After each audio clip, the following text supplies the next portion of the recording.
Hi y'all, I'm Tanya. And I'm Lee. We are co-hosts of the I Want to Believe podcast. Join us for new episodes every Sunday night where we discuss all things paranormal and unsolved. If you love all things spooky or just want to listen to two geeks talk about ghosts, this is the podcast for you. You can find us on Audioboom, iTunes, Google Play, Stitcher, and more. Stay spooky! 1, 2, 3.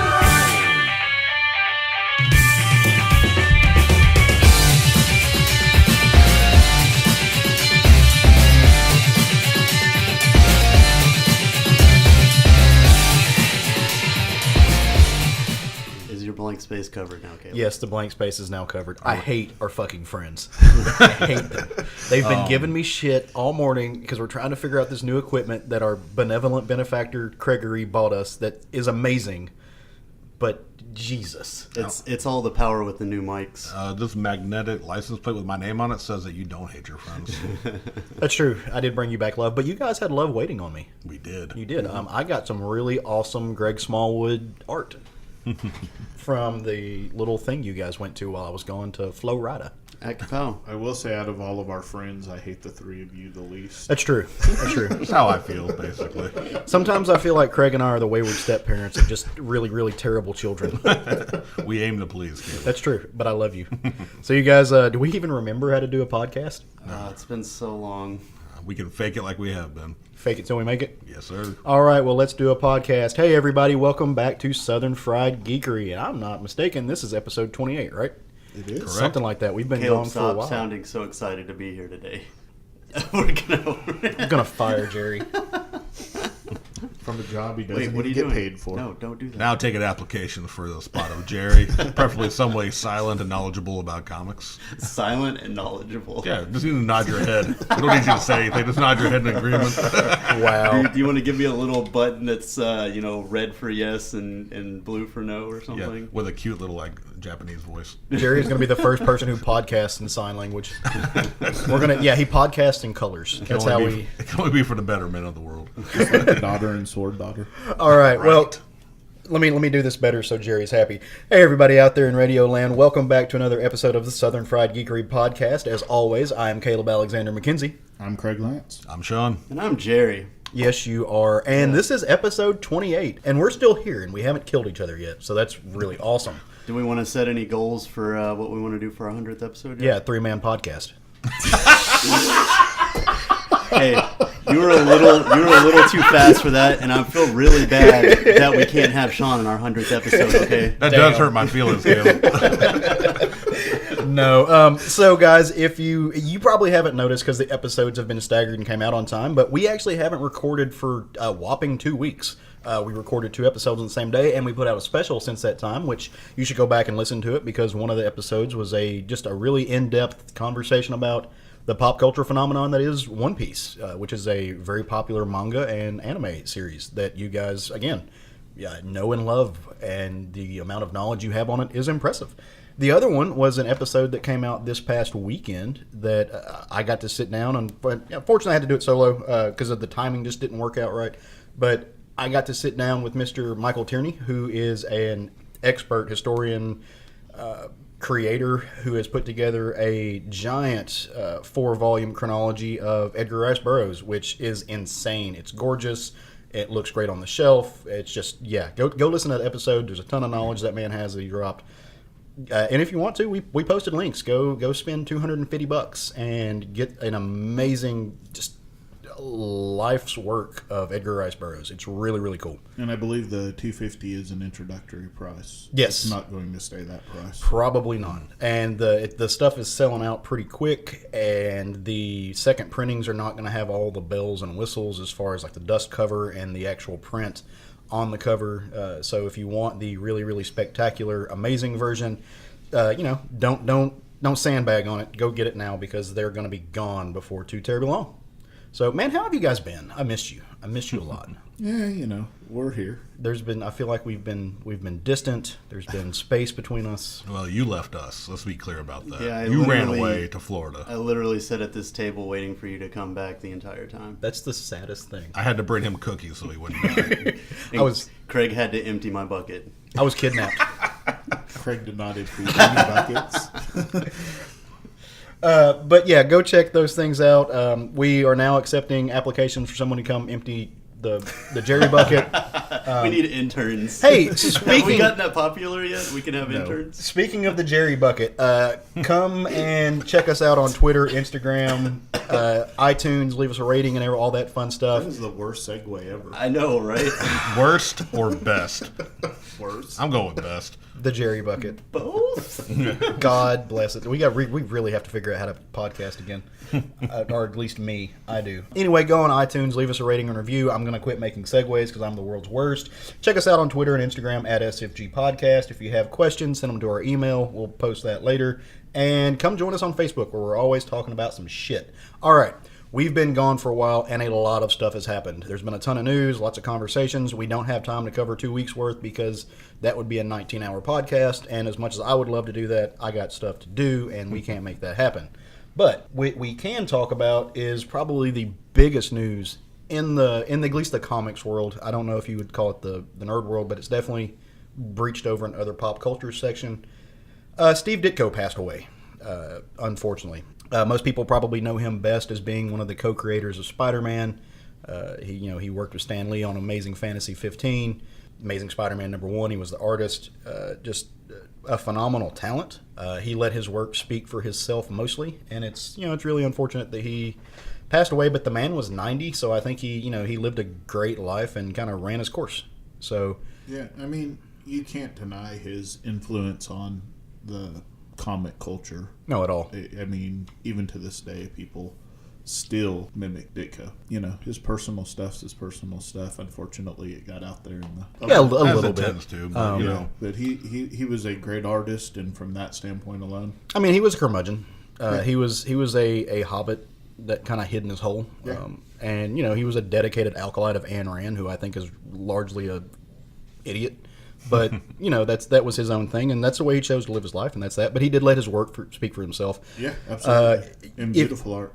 Yeah, beautiful art, and not only that, beautiful layouts. If you want to talk about his influence, I mean, we've been loving the Batman book. Part of the Batman book is the 9-panel grid that was stolen from Steve Ditko. I say stolen. That was Steve Ditko did that. People emulated it because it worked so well. That was completely a Ditko thing. If you want to talk about bringing not pretty art, I don't mean that insultingly. He drew very human people. Right. Kirby drew very just large, grandiose, giant Hulk type figures. He brought In a gritty world. in a gritty world. Yeah, he brought. I don't want to say a weakness, but he made it okay to show common people, and that's part of what made Spider-Man. Well, I mean, one of the things about Peter Parker that made him so lovable is when he's not Spider-Man, he's your average Joe. Right. I mean, now he's drawn obviously more muscular and not Hulk-sized muscles, but back then he was still drawn as the nerdy teenage kid when he wasn't Spider-Man, and that was one of the things that made him so endearing to the public. And little old Aunt May. I mean, look at her. She was just Absolutely. a tiny little old frail woman. Absolutely. It's actually, I don't want to say it's timely. I don't know if that's the right word, but when I was in Florida, I took my ASM Amazing Spider-Man Volume 1 Omnibus to read, which is the first 40 issues of Amazing Spider-Man. And I was actually reading that when I saw the post, when I saw the blast on social media that he had actually passed away. Does it start with Amazing Fantasy 15? It does. I know a lot of does. their omnibuses usually. Yeah, it does. It does. It starts with Amazing Fantasy 15 and goes through, I think, the first 40 You issues. can't or start so. the first omnibus, really. Yeah. Right. I mean, Well, that's his inception. Yeah. So, I don't know that he has any family. I don't know who the executor of his estate will be or anything like that. We don't really know what's happening. But it is unfortunate that a pillar of comics has passed away. But, he left a legacy. He left, not only in Spider-Man, he created a ton of characters. Doctor Strange. Speaking of which, what are you guys' favorite Ditko characters? Mine for sure is Spider-Man, just Yeah. because Spider-Man's one of my favorites. So it's for sure Spider-Man. No, Spider-Man. Yeah, without a doubt. For me, it's the Question. The Question? Yeah, he created the Question. I love that character. I love other people's inception of that character maybe a little bit better, but I love the Renee Montoya version, but I love that character. Yeah. And I would say that's one of my top tier of his. But Speaking of course, which, I'm like halfway through that 52 book. nice, very cool. Stuff's been great. Very cool. Creeper for me. Oh, nice. Was that a Ditko? Yeah. I didn't realize that was Ditko. It was. Yeah, I've got the collection that they did that has Showcase 18, I think, was his first. I believe that's right, Yeah. 18. And, I mean, to be fair, I'm also sure there's plenty of Ditko characters I'm not aware of. Oh, yeah. So, Yeah, like, definitely. well, he touched, but Spider-Man for sure. he is the father of many. He is, So- yeah, and like you said, Doctor Strange too. One thing about Spider-Man is when they created that character, him and Stan Lee, the executives at Marvel at the time were like, you can't have a character named after a spider. No one's going to like that. And they pretty much said, hold my beer. Right. Well, and they said this one of the same things about Batman too. So it's really funny how on these things that are now the foundation of modern comics, how people were told they wouldn't work. Yeah. And that's how much most revolutionary things happen. Absolutely. Like, I have a crazy idea. That's not going to work. Hold my beer. It's crazy. You can never have a popular podcast called Southern Fried Geekery. Watch this shit. But yeah, so I almost said something I can't take back. Did we hit the popular part yet, though? Shut up. Well, I was going to let him have it. we have 45 dedicated humans that love us, I think. I was going to call out a certain someone on YouTube and make us popular, but I decided to bite my tongue. Oh, let's Don't not do do it. that. Don't do it. Was it us? Because we're on YouTube, because we're popular, Greg. Nobody knows we're on YouTube. Hey, Except we you have- lovely 13 people I was out gonna there say, who we are have- subscribed to our YouTube channel. Thank you. We love you. We have 12 people who aren't me that are subscribers.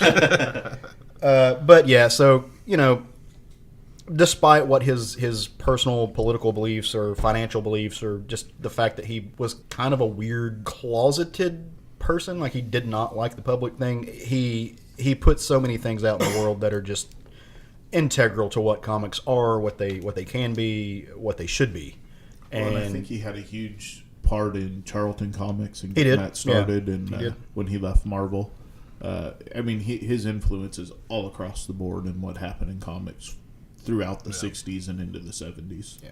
So, just and he kept working up until the 90s. I mean, he was putting out a webcomic. Like, he put out an issue of his webcomic 3 months before they found him dead. yeah, I mean, So, you the dude wouldn't was have still modern working comics. at 90. The dude was still creating comics at 90, which is insane. I don't want to be doing anything, including breathing at 90. I want to go out at 73. Well, it's similar to Charles Schultz. They still had Right. like 2 months worth of Peanuts cartoons to release after he died because he worked right up to his death. Yep. So, Yeah, he those was just comic creators are Doing what just- you love. hiding away in some little unknown hole on Manhattan, making comics. But what is it, Sean? You always say, especially when wrestlers died, a 10-bell salute or 10-bell salute. Like I said, y'all summed up a lot about him, and just the bottom line is a legend passed away whose influence is still being felt today. Absolutely. Rest in peace, Mr. Ditko. We love your work. Thank you for leaving it behind.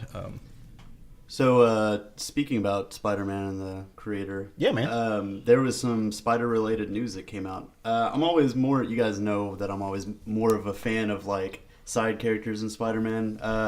This week they announced 2 new titles. They didn't really announce a lot about them, so we don't know artists or writers or anything yet. The first one, Spider-Gwen, is actually ending next week.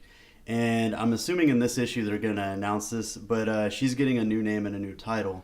And it's Ghost Spider, which, at this point it's 38 issues or something like that, and they're just now giving her a new name, which you said she's been going by Spider-Woman. She goes by Spider-Woman or something, but I mean, honestly, Spider-Gwen's a horrible name for a character. I mean, it's like calling Superman Super Clark. Yeah. It's horrible. No, that's exactly what I'm saying. And I feel like Ghost Spider works well with her costume, how it looks and everything. Totally fitting. Yeah. And they totally won't get sued by the Ghost comic because her character looks very similar to that. Kind of. And then in other news, if you've spoilers for Spider-Man 800, by the way, they've just recently announced that Doc Ock is back. Yeah. And if you guys never went out and read Superior Spider-Man, at one point he took over Peter Parker's body. Well, he got a new clone body, and they had a little after-credit scene in ASM 800. Well, they just announced in October you're going to get a Superior Octopus title. I'm assuming, with what it is, it's probably just going to be a mini-series. But I don't know. I'm into it. Superior Spider-Man was amazing. So Yeah, and The phrase "superior octopus" sounds terrifying. Oh yeah, definitely. So and he's going to be running around in a clone body of Peter Parker. It's Because from the number 1 of Amazing Spider-Man, Peter says that he's in a clone body of me. yeah. So We got yeah, a Ben Riley situation going again. But from the end of ASM 800, he didn't look like him at all. I know, but based on the whole clone conspiracy thing that they had, that's when he took over a clone of Peter Parker's body. So Yeah. I didn't understand why they didn't draw him more that way. In. Yeah. It's kind of interesting, but I'm really interested in seeing what he's going to be getting up to, and like. In 800, we saw that he still had a lot of like Parker memories and like that heroism and everything. He's absolutely still carrying around Peter's thoughts in his head. So There's so much happening there. Yeah. well, and now you got Peter's dealing with the consequences now, just now, of Doc Ock taking his life over. So I might have to actually give it a check because Doc Ock's my favorite Spider-Man. Yeah.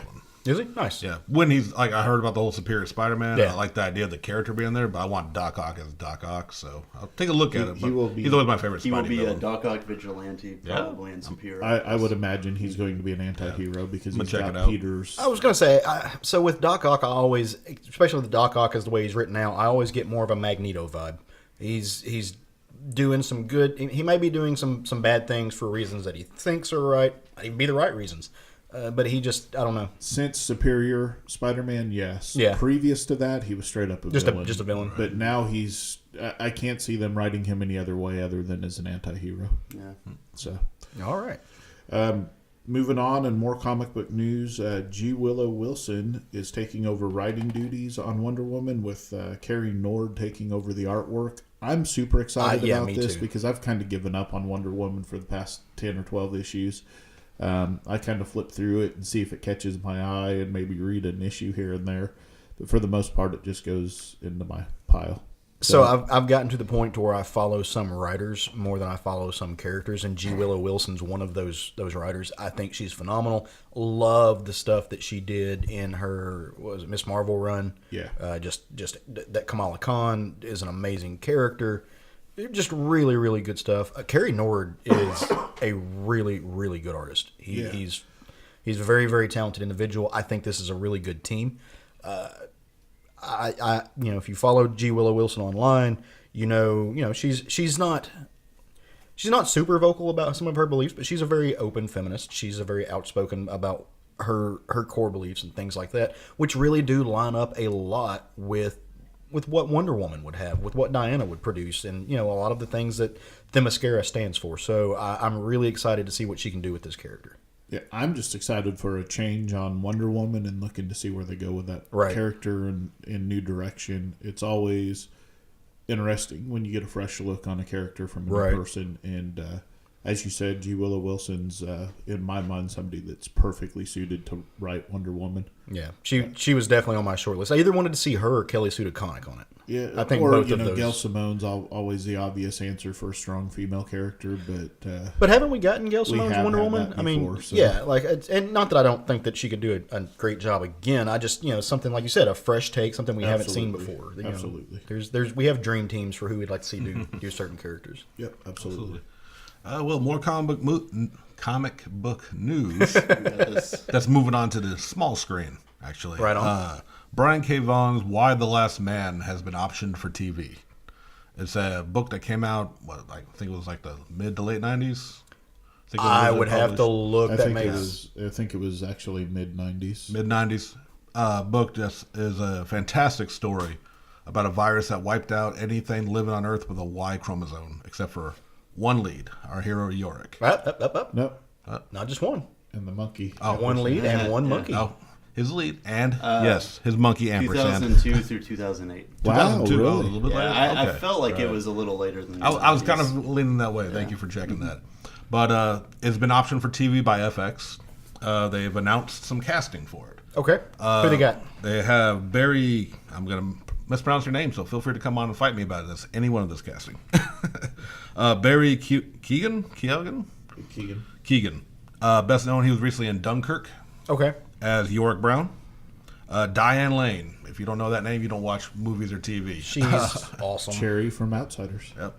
Yes. Yep. Deep cuts. Yes. Oh, dude, yeah, amazing actress. She's been cast as Senator Jennifer Brown, Yorick's mother. Another name, Imogen Poots, has been cast as Hero Brown, Yorick's sister. Lashana Lynch will be Agent 355. Yes. One of my favorite characters in the entire book series has been cast as that. Then we also have Juliana Canfield as Beth, a knife maker from Brooklyn, which I've been a while since I've read it. I don't remember that character. This might be an original one for the TV series. They're hinting that she's a possible love interest for Yorick. Well, I thought Beth was the name of his girlfriend. Was it? Beth is his girlfriend. Okay. Yeah, Beth is his girlfriend in that series, unless I'm just completely off. Just going off what the casting yeah. of the characters, that's all they said about her. They didn't Well, yeah, also- because she was in Yeah, Well, so I that guess was- they're kind of skipping the whole. I remember like his girlfriend was like in Australia. Yeah, she when was the in whole thing Australia went down. studying marsupials or So something. I kind of assumed like because they changed that much, I guess I just thought it wasn't a character. So yes, so possibly have that. And the last cast they announced was Maureen Ireland as Nora, the president's right hand assistant. Like I said, it's still they're filming the pilot now, I believe, or they're about to. So it's still not even necessarily greenlit as a series. I'm super excited because a TV series would be much better than a movie for this story, in my opinion. Right. Casting looks solid, and I mean FX. Say what you want about the changes they've done to Preacher, but I think they're doing a good adaptation of that, of a very difficult story to put to TV. AMC. AMC the Preacher? Yeah. AMC See, we haven't podcasted in 2 weeks, and we're all just falling apart FX right though now. is But FX did Legion, right? Legion, yes. Yeah, Yes. and Maybe that's what. I've been really enjoying Legion. But regardless, AMC, FX, these channels are putting out comic book series to very difficult, in my opinion, difficult stories to adapt. Oh, yeah, extremely difficult subject Like matter. from Legion's, like the multiple personality thing in Legion to Preacher just being everything that's Preacher. Mm-hmm. So I'm excited about it. Most of y'all have read it, haven't you? Yes. Why the Last Yeah. Man? Everyone here has read it? So I what are your read it thoughts? specifically based off of your recommendation, Sean, Yes, you and did. went out and bought all the hardcover series. So I'd like to see it collected in a Omnibus omnibus. will float. I just bought Ex Machina. Yeah. In an entire omnibus. Oh well, thank you for my early birthday present, Craig. I really appreciate it. So I'm hoping that they do wide. I've been that same wanting way. to read Ex Machina for so long. Me too. So I just got it. So it's on my short Nice. list to read. I've read the first 2 trades. It's really good. But no, so I mean, back to what Sean's talking about though. There are a lot of people, including Brian K. Vaughan, interestingly enough, who have been very outspoken that comics are their own medium, and they're absolutely correct in that. There are things that you can do in comics that you can't do in any other medium, but that doesn't mean that these things can't be their own thing, that they don't have their own legs to run on. I know there's a lot of people, or, we even have some friends who are like, I don't want to see this. Yeah. I don't want them to make this because they love the source material so much. It's its own thing, and in my opinion, that's what it is. Why the Last Man though could easily be adapted to Oh, for TV sure. in my opinion, and if it's FX, I think will do a fine job with it. But I don't think it's one of those that's so far out there with crazy stuff happening. It's a science story. I mean, outside of the initial virus, Yeah. it's a very grounded, reality-based story. Yeah. Well, yeah, but what I'm saying is more so that I don't think that they're going to give us a word-for-word, panel-by-panel adaptation of the comic. I think that they're going to take their own artistic license and do their own thing, and I'm okay with that. I've been okay with that in Preacher. I've been okay with that in the big-budget blockbuster Avengers movies that haven't stuck to the source material. I've been okay with that in a lot of places because as long as they're giving me a really good narrative, a really good story, they can take their own artistic license. I can go back and read Why the Last Man. I have those sitting on my shelf. I have that story available to me in the form that I love it at any point in time. I don't need that. I don't need that put into another thing. I don't need the same content delivered to me on a different plate. I would like new content a little bit, and I think that's what we're going to get here. So I'm very excited about this. I'm excited to see what changes they make because it's a world that there's a lot of stuff to play in. And I think so. And it's a story that can lend itself to some adaptation and probably still stick with the heart and feel of the book.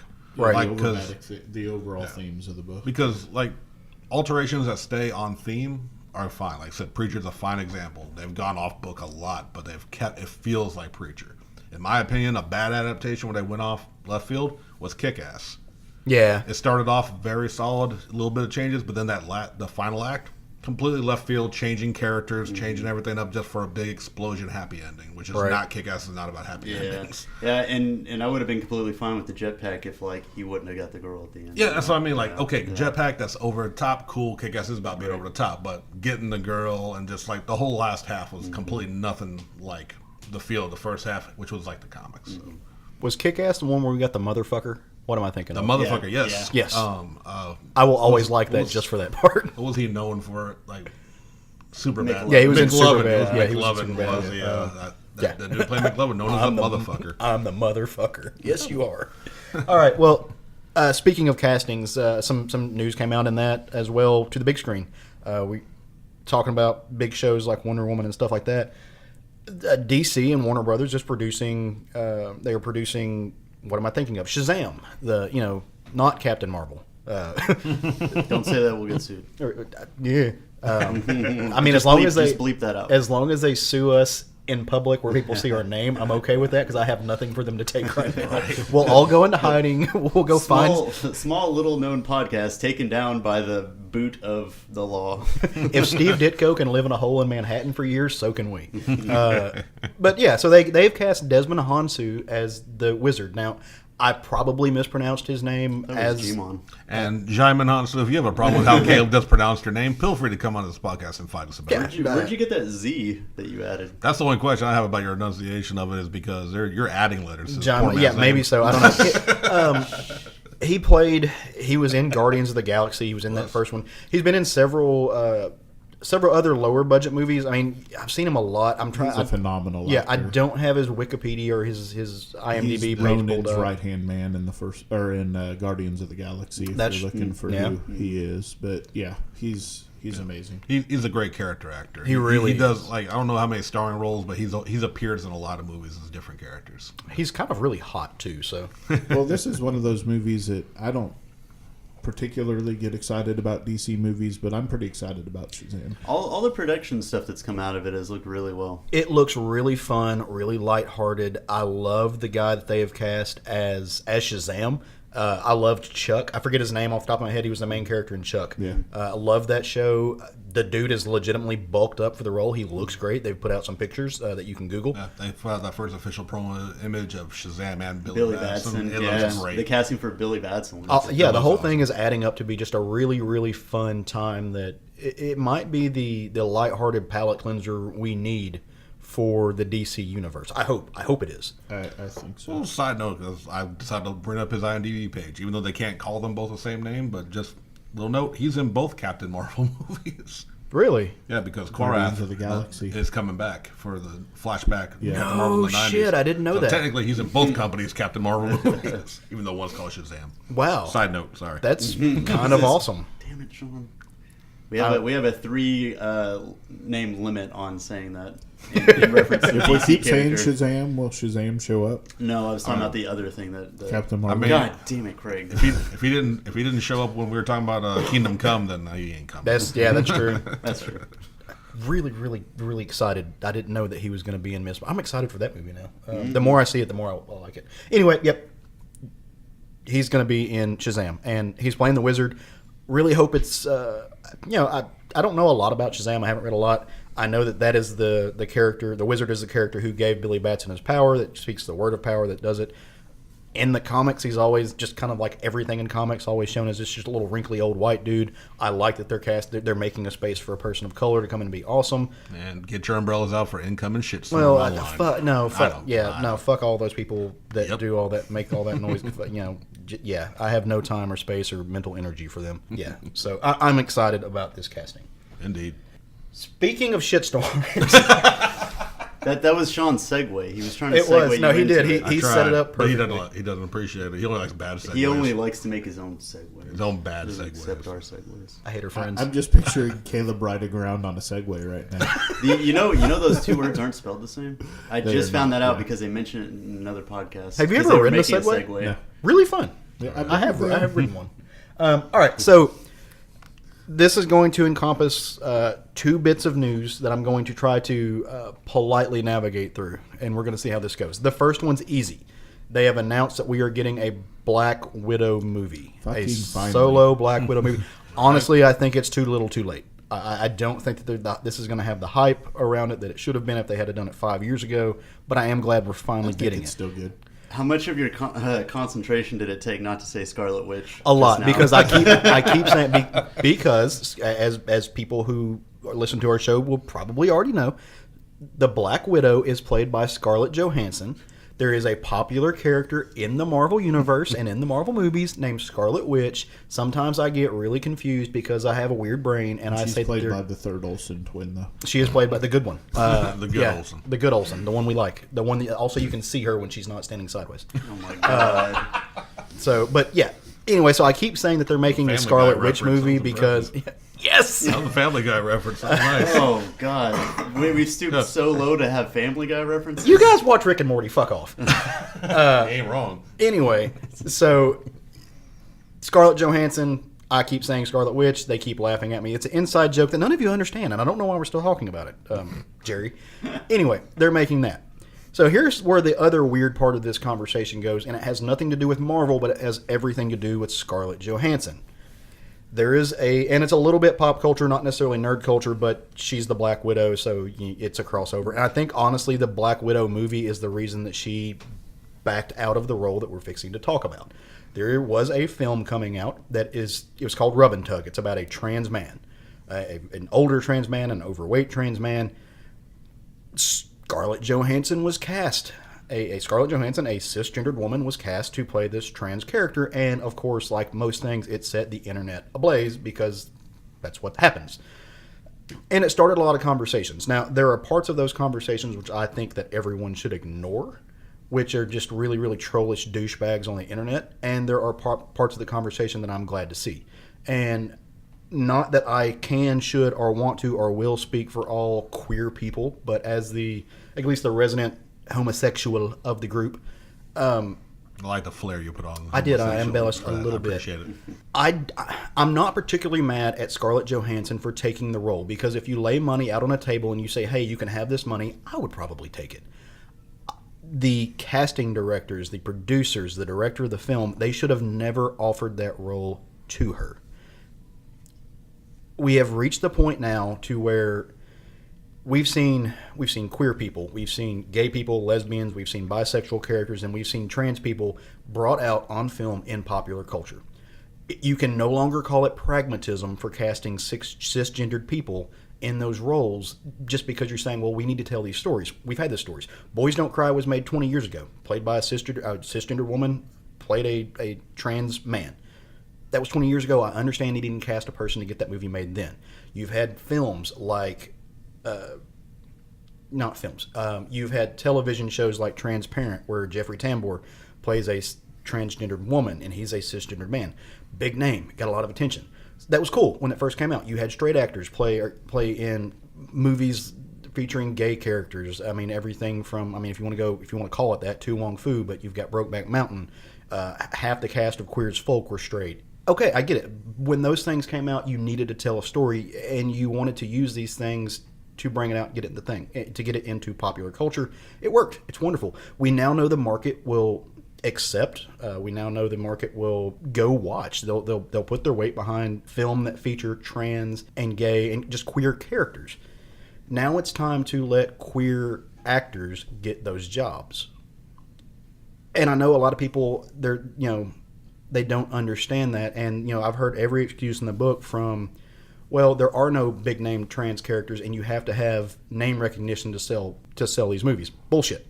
Absolute bullshit. No, it's not bullshit that there aren't a lot of big name trans actors or even queer actors, even though there's more than trans, but you don't have to have recognition to sell big budget movies. When Thor #1 came out, very few people had ever heard of Tom Hiddleston. Very few people had ever heard of the guy that plays Thor. They were relatively little known actors, and they were mega budget movies. If you watch the Oscars every year or any other major award shows, the things that have large budgets and have a lot of weight thrown behind them, a lot of the time they feature actors that you've never heard of, and they win awards.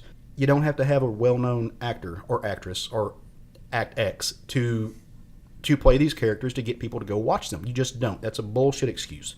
The other thing is, and actually one of our friends on Facebook brought this up. What he said, and I absolutely understand where he was coming from, and what he said was, isn't this problematic though? Because if we're saying that straight people can't play trans characters, doesn't that mean that trans people can't play non-trans characters? Yes, that could be problematic, and I don't think that.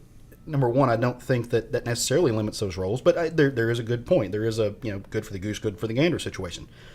My opinion on that is that I don't want to see trans people play non-trans characters, play cis characters. I don't want to see gay actors cast to play straight roles, even though they can. I mean, we see that all the time now, and that's awesome that we're getting there.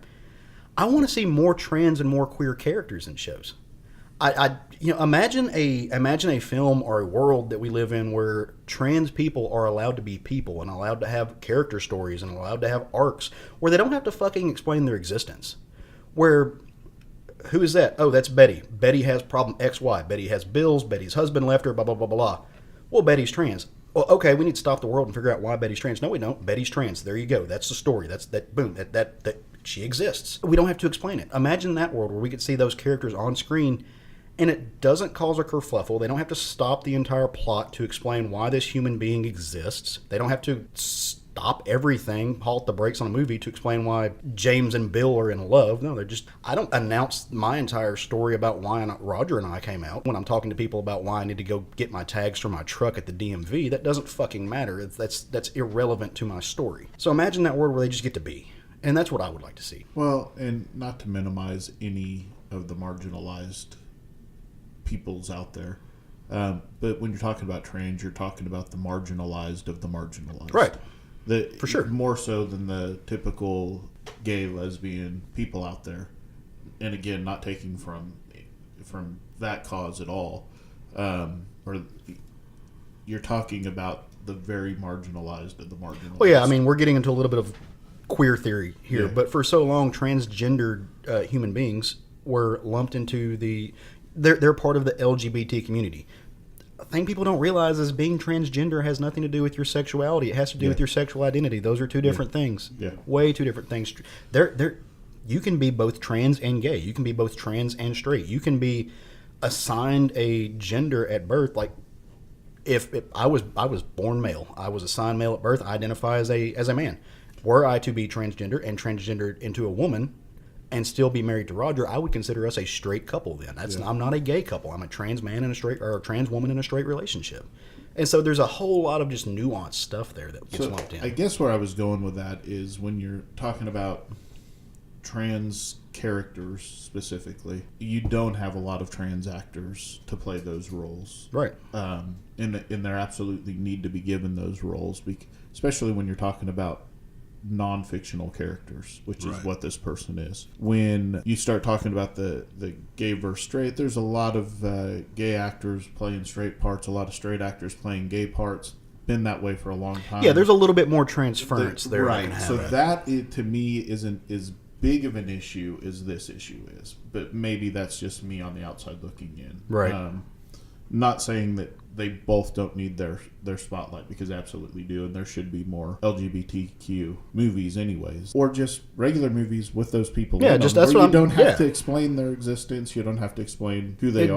It doesn't have to be a queer movie to have a queer character. Absolutely. Yeah. So I guess that's all I was. Yeah, for sure. With that. So and just a little thing. I'm mad at myself. I'm going blank on what the actual show is. Just when you're talking about representation without having to explain. It's a slow process, of course, but you're starting to see them.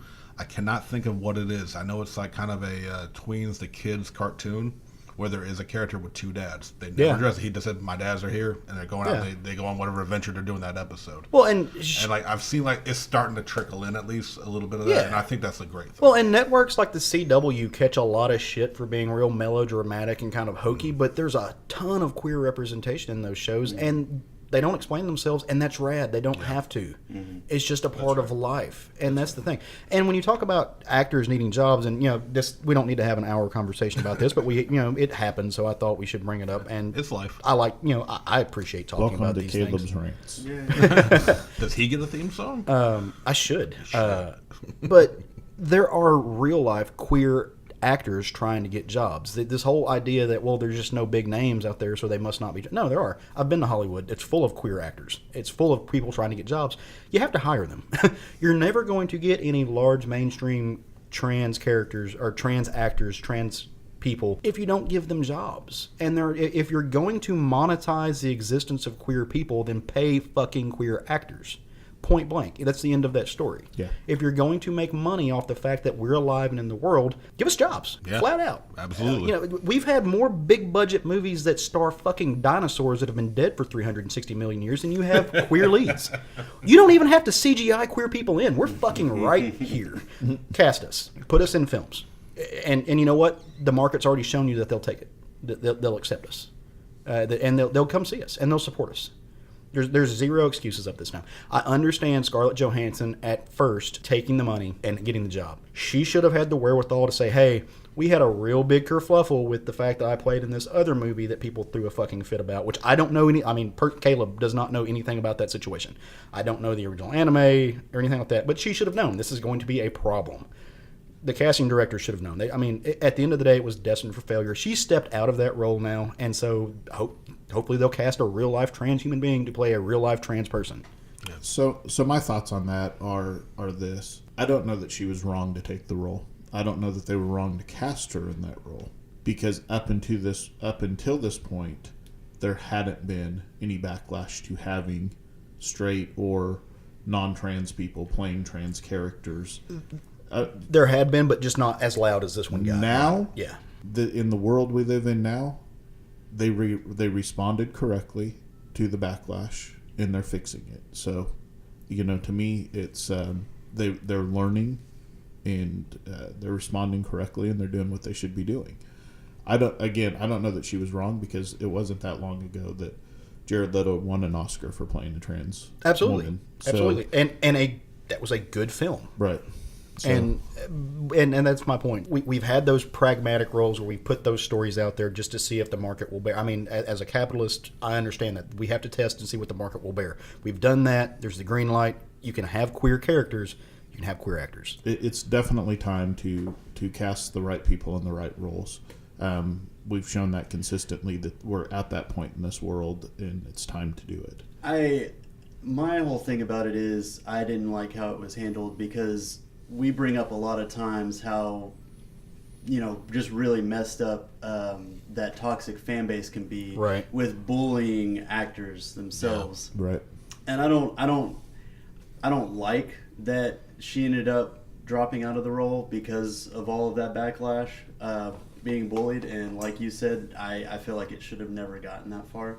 But yeah, I mean, I agree, and the fact that people are comparing it to like said fictional character isn't like fictional character, it's not the same at all. Whenever you have a character that's their whole, like the whole role of this character is to tell you a story about a real life person and their struggles, you're gonna want to fit that role properly. It has nothing to do with like, oh, so and so character in the comic books was white and they cast a black person. It's fiction, so it's not the same at all. No, it's well, transfers. when I think of old fat trans person man, I certainly think of Scarlett Johansson. Right.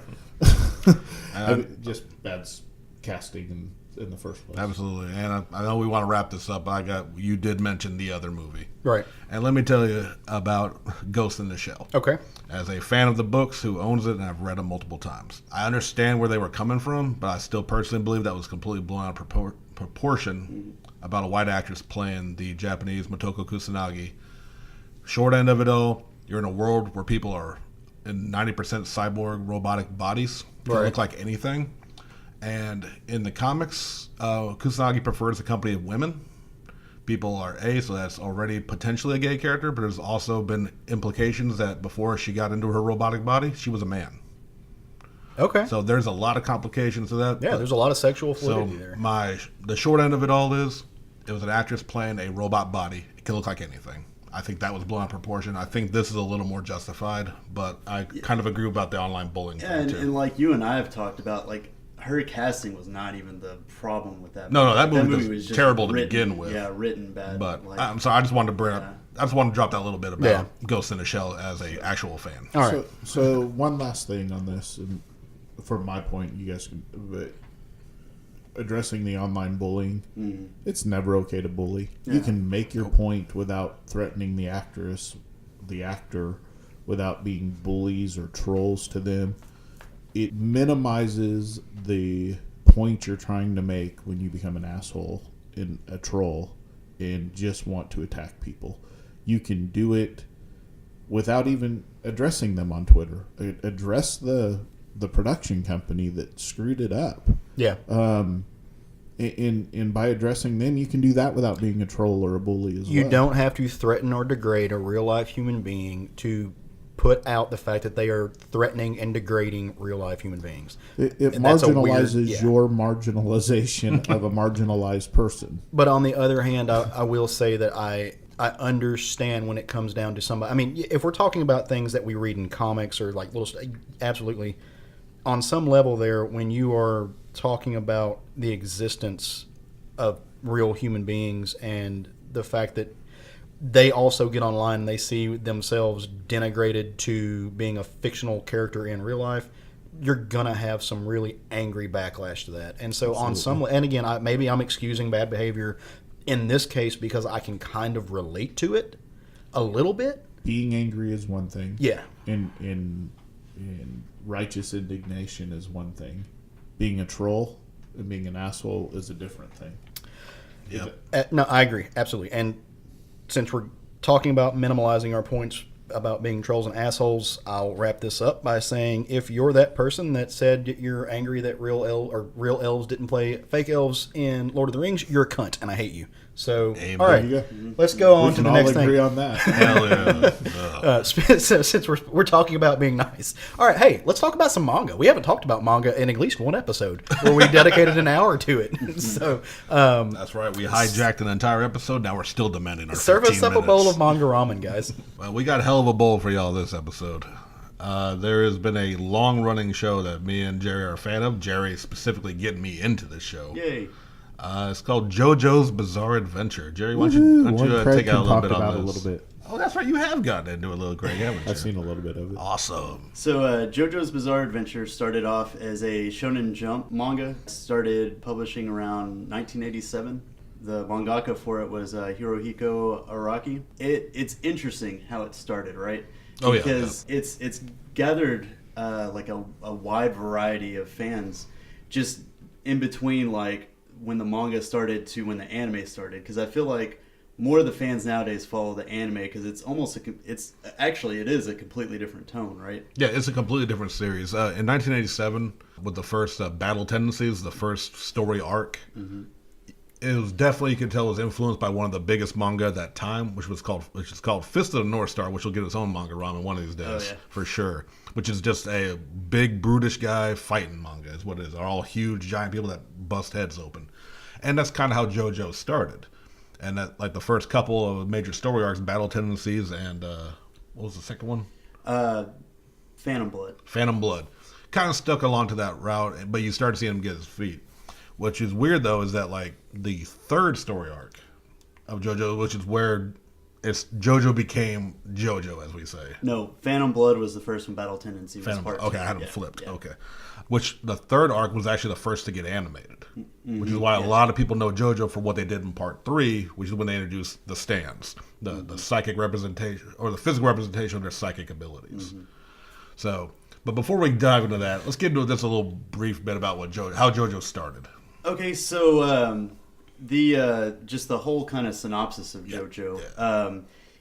And what makes it unique. Whenever I was first getting into this, I kept hearing things about it all over the place, and I went to go read it, and I was like, what do I start with? Yeah. So it turns out how they do this series. They have up to 8 parts now.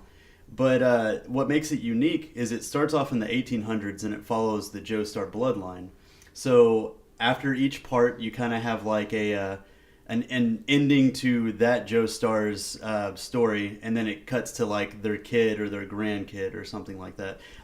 So far, they have up to 8 stories out for it, and they've just announced that the 5th part is going to be animated this winter, I believe. It'll be coming out in October. Part 5 will be getting animated, and Crunchyroll should be Crunchyroll, the anime streaming company that we talk about quite often, should be airing it. But like Basically, JoJo started with Jonathan Joestar, which is like you can tell by the alliteration in the name of Jonathan and Joestar. That's where we get the JoJo in the series, and a continuing tradition throughout all the generations of the Joestars, from Jonathan to Joseph to Josuke to Jotaro. The nickname JoJo. Yeah, that's how they always get the JoJo in it. My brain hurts. Indeed. So it starts and that was another really cool thing about the series is it doesn't just take place in one part of the world. They're basically you're traveling across the world in almost every season, except for, there's a few where they just take place in one little like town. Joseph Joestar's adventure is the first two adventures actually are more martial arts, like Sean said earlier. Sorry. And it's all about like a special power called Haman. And in the first part, they introduce the villain Dio, which ends up becoming like the bane of the Joestar Dio bloodline existence. It's the name is intentional for those who might recognize it in the musical world. It's a big thing in Araki's world that he throws out musical references. Music like and crazy. fashion. He loves to make a reference to it in character names. Was it Robert E.O. Speedwagon? Yep. That was actually the second character after we met Dio. We met Robert E.O. Speedwagon. And the Speedwagon Foundation has been a major part of JoJo all through, because like I said, it starts off like the early 1900s. 1880. 1880. And like I said, this is a generational thing, and it kind of keeps to its timeline for every series. Mm-hmm. Like the latest one we just finished, Diamond is Unbreakable. That was in the 90s, and there was a lot of like little 90s references, including the ending theme song being a popular 90s pop song. He's always music's always been a major influence into it. Did they use King Diamond? I don't think so. I don't think that was referenced in there, but they did do Killer Queen was one of the Killer Queen was the main villain. The main villain stand was Killer Queen. There was a Red Hot Chili Pepper was a stand, and getting like I said, the stand battles, which is what Part 3 started. They kind of did a tarot deck kind of naming system, but after that, it started turning into like musical references all over the place. Have they done a Guns N' Roses reference yet? I'm pretty sure they have. Did they? They Yeah. should. I think so. Yeah. It doesn't matter if they didn't. I've read up to Part 7, but I figured since they're just going to continue putting them out, that I'll just watch it all. So Part 1 takes place in Great Britain. Part 2 starts off in New York City in 1938, and then ends, I believe, in Mexico. And that was so you had you had Jonathan Joestar. And then you had his grandson, Jonathan Joestar. Joseph. Was it Joseph? Yeah, Joseph. Joseph, yes. Yeah. That's my favorite Joestar. Yeah. Joseph Joestar. And then you have his grandson, which is Jotaro Kujo, and that starts off in Japan. Right. And then How is that JoJo? Huh? It's Kujo. Jotaro Kujo. Yeah. A lot of them are a little bit of a stretch, but it also has to do with the kanji. A little bit? A little bit. Oh, wait until this next one where it's in Italy. It's Giorgio, I think. Yeah. Yeah. So it gets, it works. You know what? Don't question it. It's JoJo. I'm not. But it's kind of crazy because when you get to Part 4, the bloodline kind of does weird how they're connected and everything. Because Joseph had a kid outside of his marriage. Yeah. And that's how we get Josuke. Yeah. which who is younger, but the uncle he's of the uncle of the character that's older than even though he's younger than I need a Sounds like Alabama. I need a God damn it. JoJo's Bizarre Alabama Adventure. To our fans in Alabama, he's not wrong. Oh my god. Part 4 was Jotaro Kujo. That was a really good run. Stardust Crusaders. That was arguably the most popular, and it's definitely that's the first time I ever saw JoJo was in an arcade fighting game in a university mall here in Little Rock. Oh, yeah, for sure. Actually, they used to have a huge arcade, and that's the first time I saw it. I was like, I don't know what the hell I'm looking at, but it looks amazing. And then a decade later, Jerry shows me JoJo. And Jerry showed you his JoJo? Giggity. And Part 4 takes place in Japan. It's 1999, and Josuke Higashikata. Again, it has a lot to do with the. It says, it's the kanji. The Jo is in the kanji for Higashikata. Yeah. And Part 5, the one that they're about to bring up, takes place in Italy and a lot of parts of Europe. I believe it ends in See, this is where I know, right? Like Jerry's read these manga. I'm complete like JoJo. I'm watching as it's aired animated. So this is all new to me, and I'm on super excited. Season 3. They're on their way to Stardust Egypt. Crusaders. Yeah, Stardust Crusaders. Yeah, And I have a friend named Joe. You do. That's all I can contribute to this But conversation. it's a series that's like definitely known for its very detailed, very masculine big men in the espespecially in the early series. That do the most effeminate, amazing poses you'll ever see while talking shit about to kick someone's ass. It'll throw you off. Like that's kind of amazing, yeah. Like literally, this big buff dude is like lifting up his shirt, showing off like a nipple with a hand pointed to the enemy, and he's literally about to fucking kick his ass. But it's just he likes these exaggerated, eccentric posing. And it's always kind of been a trademark of Araki's art style. And one of the big things I think that brought people towards that gravitated more to the anime than the manga is the manga always came off as more of a serious tone, but with the anime, especially the newer stuff, it's more accepted its ridiculousness. Yeah, they've embraced it. Yeah, it definitely embraced it, and it's come off a lot more funny. Like there's just moments in that where you're just cracking up over the most like just dumb shit. But and one of the interesting things about the abilities that they get with these stands, their other person, they all have like really like crazy and ridiculous powers. In part 4, the guy has this whole thing where he can punch things and then bring them back together, but he can also bring them back together however he sees fit. He ends up finding this like murder in like the first episode, and like beats the shit out of him, but destroying this rock at the same time, and ends up combining him with this rock. And he basically becomes a statue for like the whole like neighborhood. He's because of this guy's ability, like it's water, so he can literally kill anybody that's connected to water. So he's just like, to get rid of this guy, I'm just gonna leave him here like stuck in this stone. And it becomes an accepted landmark within the town, a big tourist attraction. Actually. But the guy's still alive. Yes. Yeah. Suffering for being a mass murderer. Yeah. But I mean, his face and everything's covered in stone, so you can't tell that it's like a real person. Yeah. It's a very mature series, very brutal. If anyone is completely offended by violence to animals, because for some reason dogs don't do very well in these shows. Yeah, I'm going to use that as up. That's my excuse. Just to be fair, but I mean it's violent and like it's a fun series overall. And like I know I just followed that after talking about brutality to dogs. Despite that, it's an amazing, unique series that's definitely has earned all the attention it's garnered. And if nothing else, if you're a music fan, you'll just fucking love finding all the music references. From like part 3. One of my favorite character was a stand user. They're generally humans. He's a little what was he? A French bulldog? Yeah. Named Iggy. For Iggy Pop, of course. Well, yeah, but now I'm afraid of what happened to Iggy. He survived. Okay, good. Whew.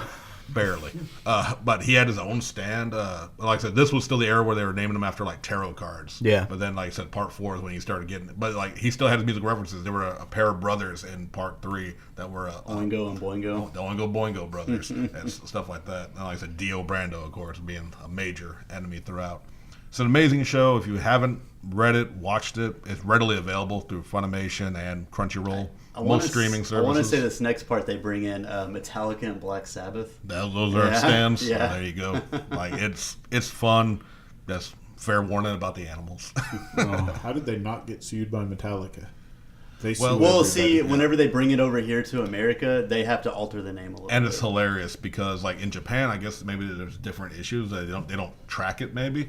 Because you'll hear in Japanese, they'll clearly be like, the Oingo Boingo brothers or something. You'll hear that through the Japanese, they'll say that name in English, but the subtitles will be like the Carr brothers or something. Like they change it in the subtitles. That's funny. But if you listen enough, you can hear them saying what the real name is in the anime. And I think instead of calling it Unbreakable Diamond, they call it Shining Diamond.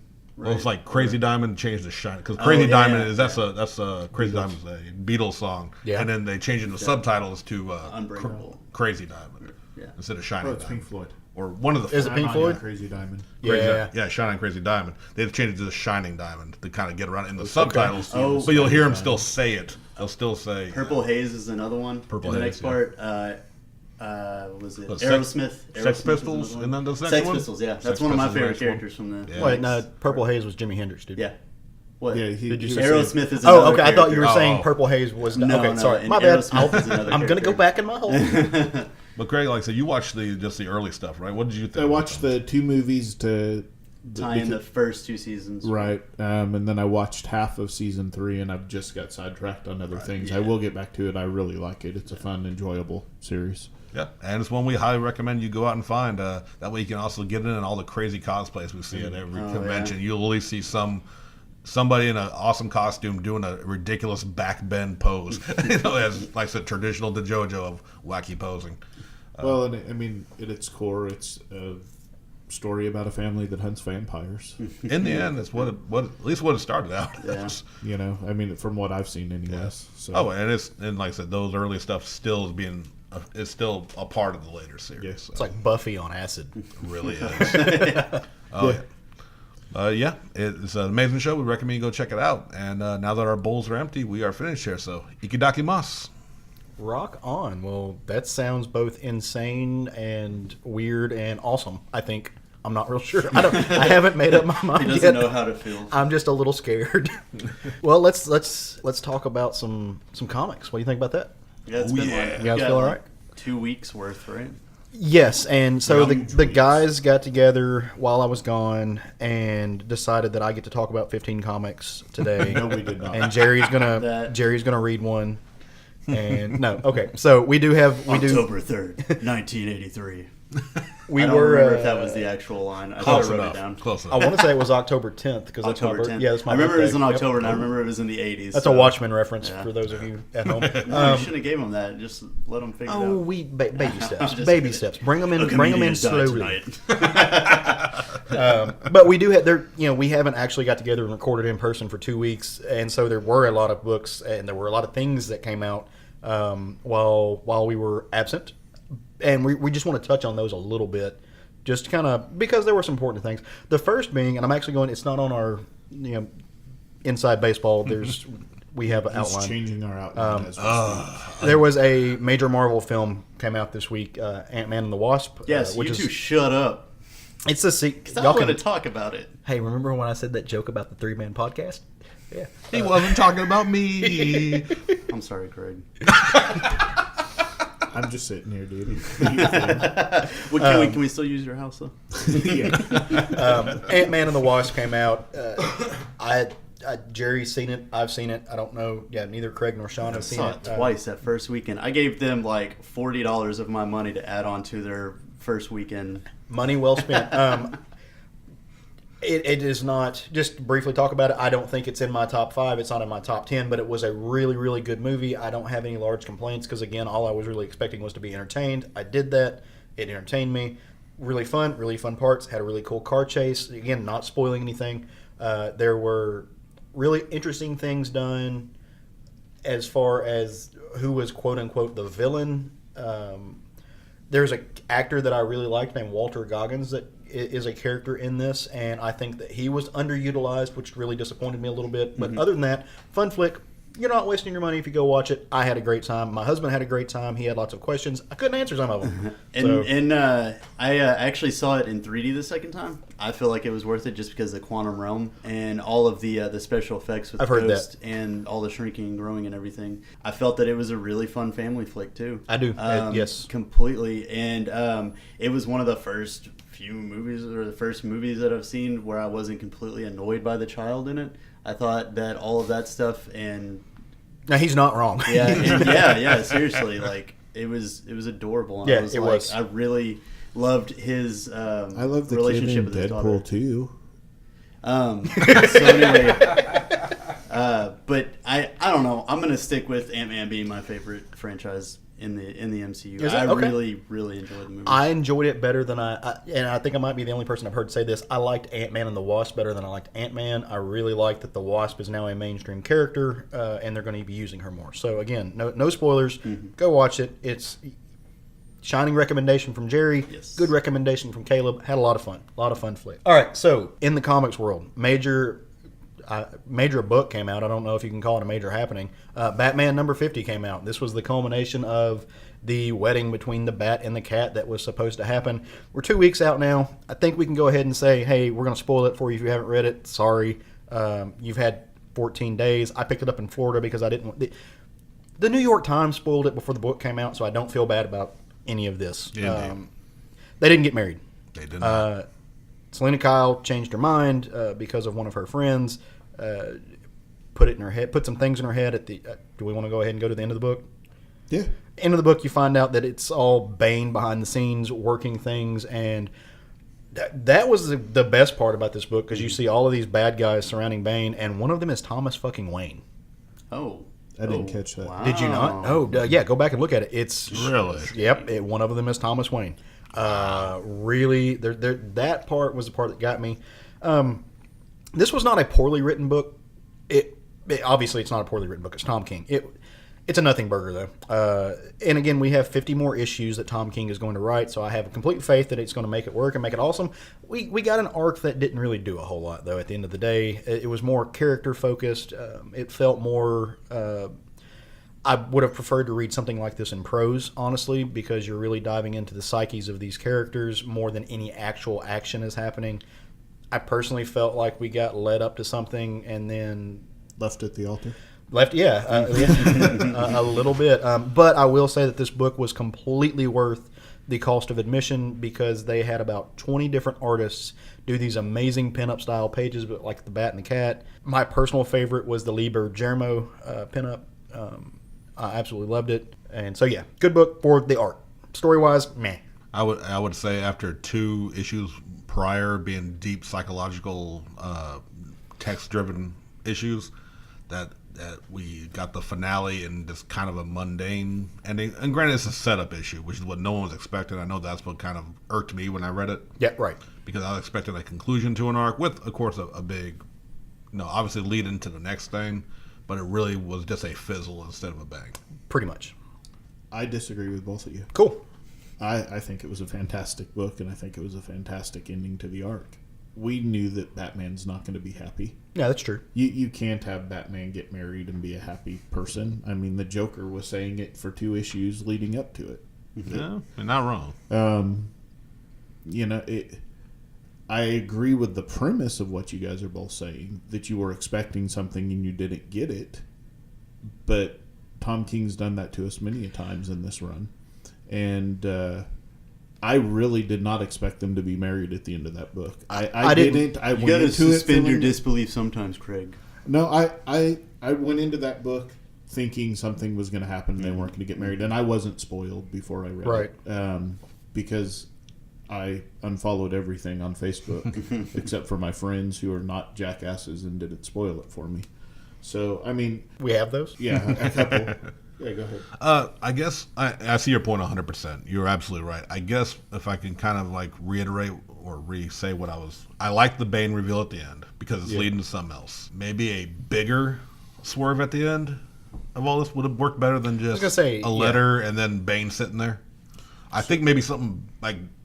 interrupted more a bigger ending, like the ending not changing, but maybe something a little bit bigger. I was hoping for. And like I said, you can't get mad about what you expected versus what actually is delivered to you. I get that, but I don't know. With all the like I said, the 2-issue buildup and all the other tie-ins leading up to the wedding, and maybe it is going to lead to something huge. As Tom King is going to be fucking amazing. It wasn't what I expected. It threw me off, and that's on me more so than Tom King. So I'm going to use that to segue into the next book because to me, Catwoman #1 really tied more emotion into Batman #50 when you get to see how it really is affecting Selena. I agree wholeheartedly. Because at the end of 50, I didn't know whether Selena had been playing Batman all along or if she was played herself. Right. Catwoman #1 leaves it to no doubt that she's heartbroken. She's heartbroken. Yeah, she was absolutely heartbroken. This was not her playing Batman. Yeah. She was completely emotionally tied into it. She got played by her friend in the car on the way to the wedding. Okay. And again, the machinations of Bane. Also on that point, but going back to that last page, Psycho Pirate's also in that last page with Bane. Yeah. So he yeah. I thought he was dead. Nope. He showed up in Blackest Night. He's in that. Well, he's been in another Tom King thing too. Tom King's been using him. You should read Batman, Jerry. You should read Batman, Jerry. So Literally Psycho Pirate, the best book in the market this year. Psycho Pirate could be controlling their minds. Anyway, there's a lot, and Tom King's an amazing writer. But I love Catwoman #1. Joelle Jones, both in writing and in her art, did a phenomenal job on this. I want her on a straight up horror book. After seeing this, after seeing what she did with this book, there is a villain. We assume she's a villain, and maybe we're getting played on that one. I think she's a villain. Introduced in Catwoman, we don't know anything about her, but she's shown as this kind of politico, like the wife of a governor or something.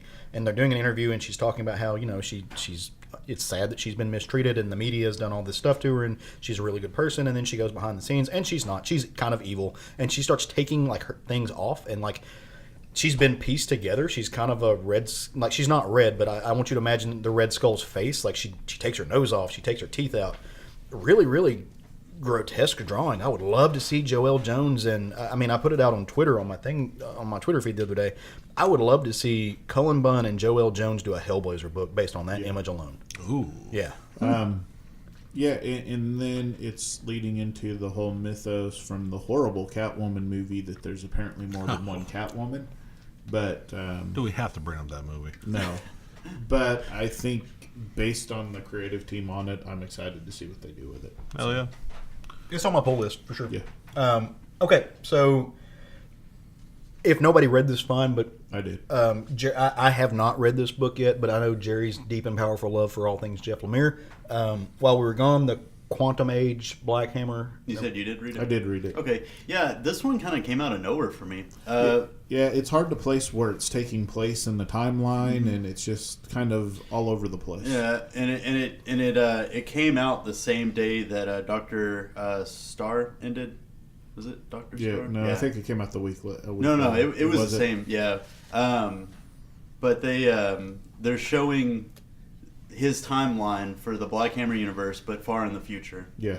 So it's really interesting, and I didn't know how to feel about it at first, but it's Jeff Lemire, so it's got to be good. And I'm assuming with the rest of his miniseries, it's only going to be 4 issues, but where they've kind of placed it, it's going to be interesting if they throw any hints out at what's going on in the main series. Yeah, it's a team-up book of characters that you haven't met, but it's taking place after everybody's disappeared from the Black Hammer. And they're somewhat connected with those characters. Yeah, they know who Abe and Bar, but it's taking place in its own thing. How's that lining up with his other books?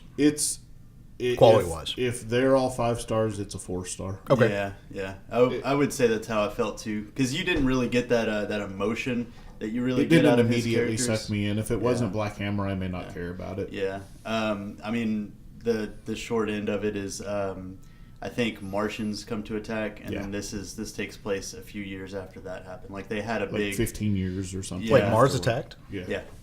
Ack. Well, no, I mean that literally. Lemire really likes to use, he's been utilizing these other Golden Age characters. He's been utilizing other pop culture stories, music. It would not surprise me if he's putting in Mars Attacks. Or Well, basically, you're ending up with a Martian Manhunter on the team. And okay. And So, and that's what Barbalian is. Right, He but this is is a Martian different Manhunter. version of a Martian that's going to be on the team. Unsurprising. I really No, like the character. It's the same Barbarian. race. I know, but it's not Barbalian. Yeah, it's not Barbalian, but yeah. All right. It's essentially Miss Martian. Yeah. I'll probably read it today, so that's got me a little bit excited. Brian Bendis wrapped up his first real foray into Superman with Man of Steel #6 over the break. Another book, I have not read it. It's on my stack at home. I've got 2 weeks worth of comics to finish up. So, maybe neither of you two read it. So, you guys know I've been hating on Man of Steel. Right. Or moderately hating on Man of Steel. I thought he tied it up really nice with Man of Steel 6. Very cool. It was my favorite in the whole run of the 6. I thought everything tied in together really well, and I was happy with it, and it made me excited for Superman 1, and Superman 1 was good. So, Okay. I Now- don't feel like we can talk about the last issue of it without me bringing up Leonardo da Vinci. So was that a thing by the end of the no, book? Leonardo da Vinci is not. Okay, I'll never bring it up again then. But you do find out it ties up the Jonathan and Lois storyline where they're at, what's going on. You find out what's going on with the gal that we thought it was a romantic interest. It's not. There's, I'm not spoiling too much. Bendis was playing. He was fucking with us a little bit, and that's fair. It all makes sense what's going on now, but the way he wrote it was a little disjumbled. I still don't love the series on a whole, but he did tie it up well with issue So 6. because I'm a creature of the internet, I kind of had a few things spoiled for me, but I haven't read it, so I just kind of want your opinion on this. Is Kandor really dead? Kandor is dead. Okay, so he killed Kandor. That's extremely sad for Kandorians. Yeah, well, he destroyed the Fortress of Solitude, and he destroyed the jar that Kandor was Yes, in. so they had a lantern lighting ceremony, and okay, Kandor is dead. That's and if you're in love with the mythos of At least Superman, that's potentially really sad. You know, there's always it's comics. But I read Dark Knight 3, The Master Race, and the Kandorians were fucking assholes. Yeah, So, I mean- I'm kind of okay with it. He just stopped the Kryptonians from taking over the planet. Yeah, you preemptively stopped Frank It's Miller. all good. Okay, but the second part Which is of always that, a good thing. they have kind of changed, if I'm not mistaken, they've changed the mythos of what happened to Krypton. We don't know that that's true. Okay, yet or not. cool. So we're still They're unsure assuming about it's that. true, but we're unsure. Okay, very cool. I mean, I'm until they definitively say it, and Supergirl is on her way right now to go check out and try and investigate it. So she's going to be off Earth for a while. Mhm. So but they are going under the assumption that I can't think of his name right now, the new villain, that what he said is true, but they don't know it to be true. I don't know it to Okay, be true. my interest is piqued. Yeah. So, all right, moving on a little bit from that. It's not on the list, but Black Panther #1. Did any of you guys read loved Black it. Panther? I loved it. I Yeah. thought Black Panther #1 was really cool. I think that Ta-Nehisi Coates, I did not like his original Black Panther run. I thought it was still very choppy. I don't think he really knew how to write a comic yet. I think he's figured it out, which is Black going to tie Panther into... 2 actually came out as well, I believe. Has it already came out? Okay, believe so. I haven't read that yet. I need to add it to my pull list because I really like what they're doing. They take it to space. There's some time differences here, I think. Like It's in the future. It's not taking place at the same time as Earth is happening. Well, I think he's kind of doing a little bit of a Westworld thing here where he's not giving you the transitions, but it's actually happening in two different times. I get that weird vibe. I don't haven't know. got that yet, but you may very well be. I hope you guys get a lot more question answered in this series than we did at the end of Westworld Season 2. Right. 'Cause I just have more talking about letting the air out of a balloon. Anyway. And then because I'm, like I said, reading 2 weeks worth of comics, I don't know if this goes in here. Captain America 1, did that come out? Yep. That came out last week. Okay, so You can talk about it here. again, Just talk about the goddamn comic. Again, Ta-Nehisi Coates, this might be the best Captain America book that I've read in a long time. I absolutely loved it. Go ahead. Oh, go ahead. I was just going to say it's my favorite since Brubaker.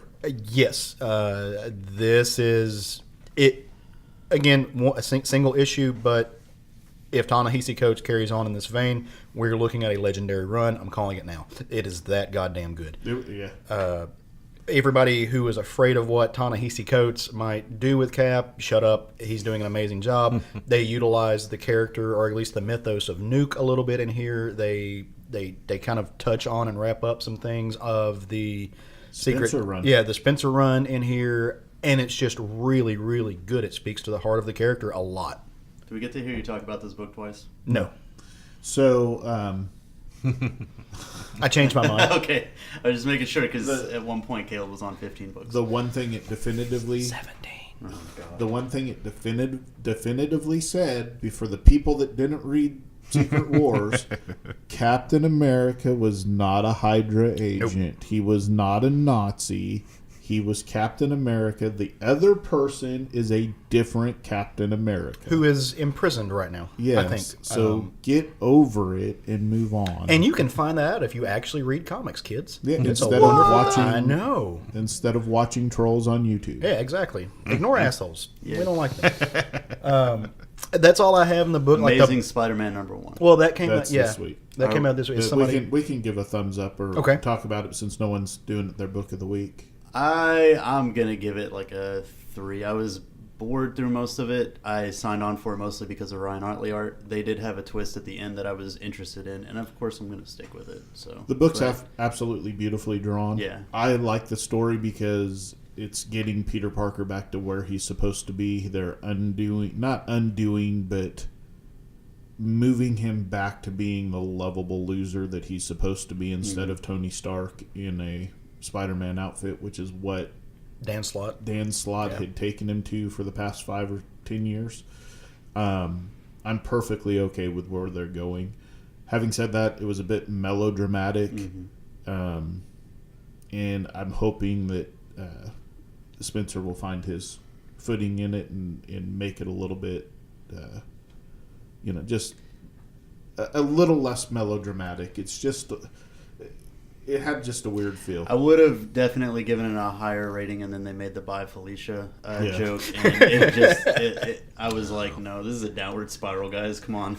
Have you read it, Sean? I'm not reading it. Okay, yeah, I haven't read it either. I did pick up the free release that they did. That's just like the line art for it, and the line art looks incredible. I love Otley. It looks really good. I've never been a big Spider-Man. I'm not the major Spider-Man fan. He's not my character. I've never followed him. I've read arcs, of course. So as everybody I mentioned, I'm reading through the original omnibus. It's not my thing. It's not on my pull list. I may not read it, but I concede to the fact that I really like Spencer as a writer.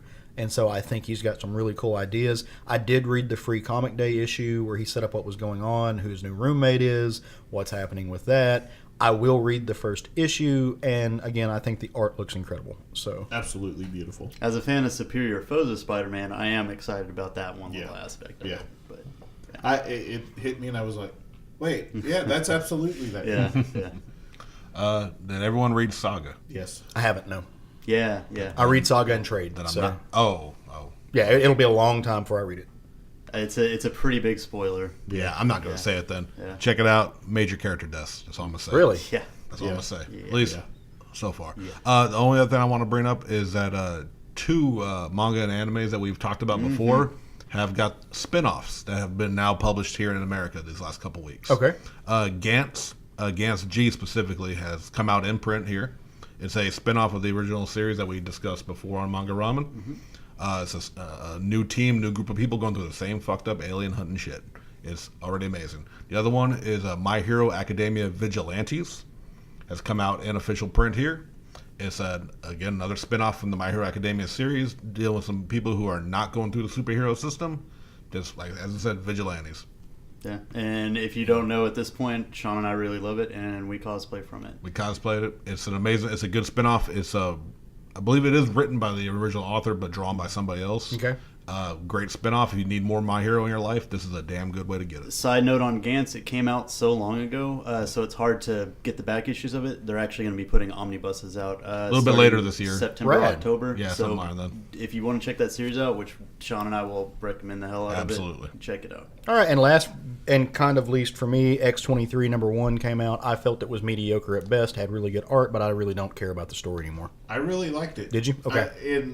Which is not a big surprise that Caleb and I like something different in comics, but I liked it because it was finally moving away from the teenage drama that they had from as All New Wolverine. See, I liked Tom Taylor's teenage drama, All New Wolverine, and that may be why. Like, I may need to just give this time. I thought the art was better than what we were seeing in All New Wolverine. It's not the top of my pull list, but I thought it was a good to very good start on a new storyline. I love Honey Badger, so I'll probably stick with it just to see what Honey Badger is. All right, one last thing for me. I'm sorry. Jesus. I just remembered that this came out. The Adventure Zone finally put their first trade paperback out. Yeah, they did. Okay. So, that podcast, D&D podcast, if you don't know the McElroy brothers, they just got an artist to throw together a trade paperback, and they're going to be collecting their adventures in that. That'll and be rad. Sean picked it up. I haven't got the chance to pick it up, but Read through he's it. really liking it. It's an amazing illustrated version of the podcast in every way, shape, and form. And Go I check think it out. That's awesome. It's- Maybe it's great. sometime in the future we'll get a comic book adaptation of our podcast. Maybe so. Yeah. It'll just be like 5 panels of you guys bitching at me and talking about how it'll be a casting couch, He's got dreams, kids. never give up on your dreams. If Megadeth has taught us anything, is dreams can come true, and they're finally better than Metallica. All right, so do we all feel caught up? We feel like we've covered everything that we maybe missed. that's We the filled in major the stuff. gaps. I thought they've always been better than All right, well, we got rid of those leftovers. All right, well, let's talk about some new comics then. How you guys feel about that? Yeah. All right. Hey, Craig, did you read anything this week? I did. What'd you read, buddy? I read Red Hood and the Outlaws. Yeah, you did. This is a DC book. Scott Lobdell is writing it. Dexter Soy and Allison Borges are on the art, and Veronica Gandini is on colors. Before I tell you about this book, I got to give you a little background for those of you that don't know on who Jason Todd is, because it plays into this book. Jason Todd was the second Robin that took over after Dick Grayson. No, he was the worst Robin. But he was the Robin that took over after Dick Grayson grew up and became Nightwing. His mom was a drug addict. Her dealer boyfriend got her pregnant, and that's who Jason Todd is. Left them. He's the child, not the not the dealer boyfriend. The child of the drug dealing dad and the drug addict mom. Batman, of course, comes in, saves him in every way possible until he allows him to get killed by the Joker with a crowbar. Jason comes back to life because of comic book physics, and Jason is mad and still mad to this day at Bruce for not avenging him and not killing the Joker.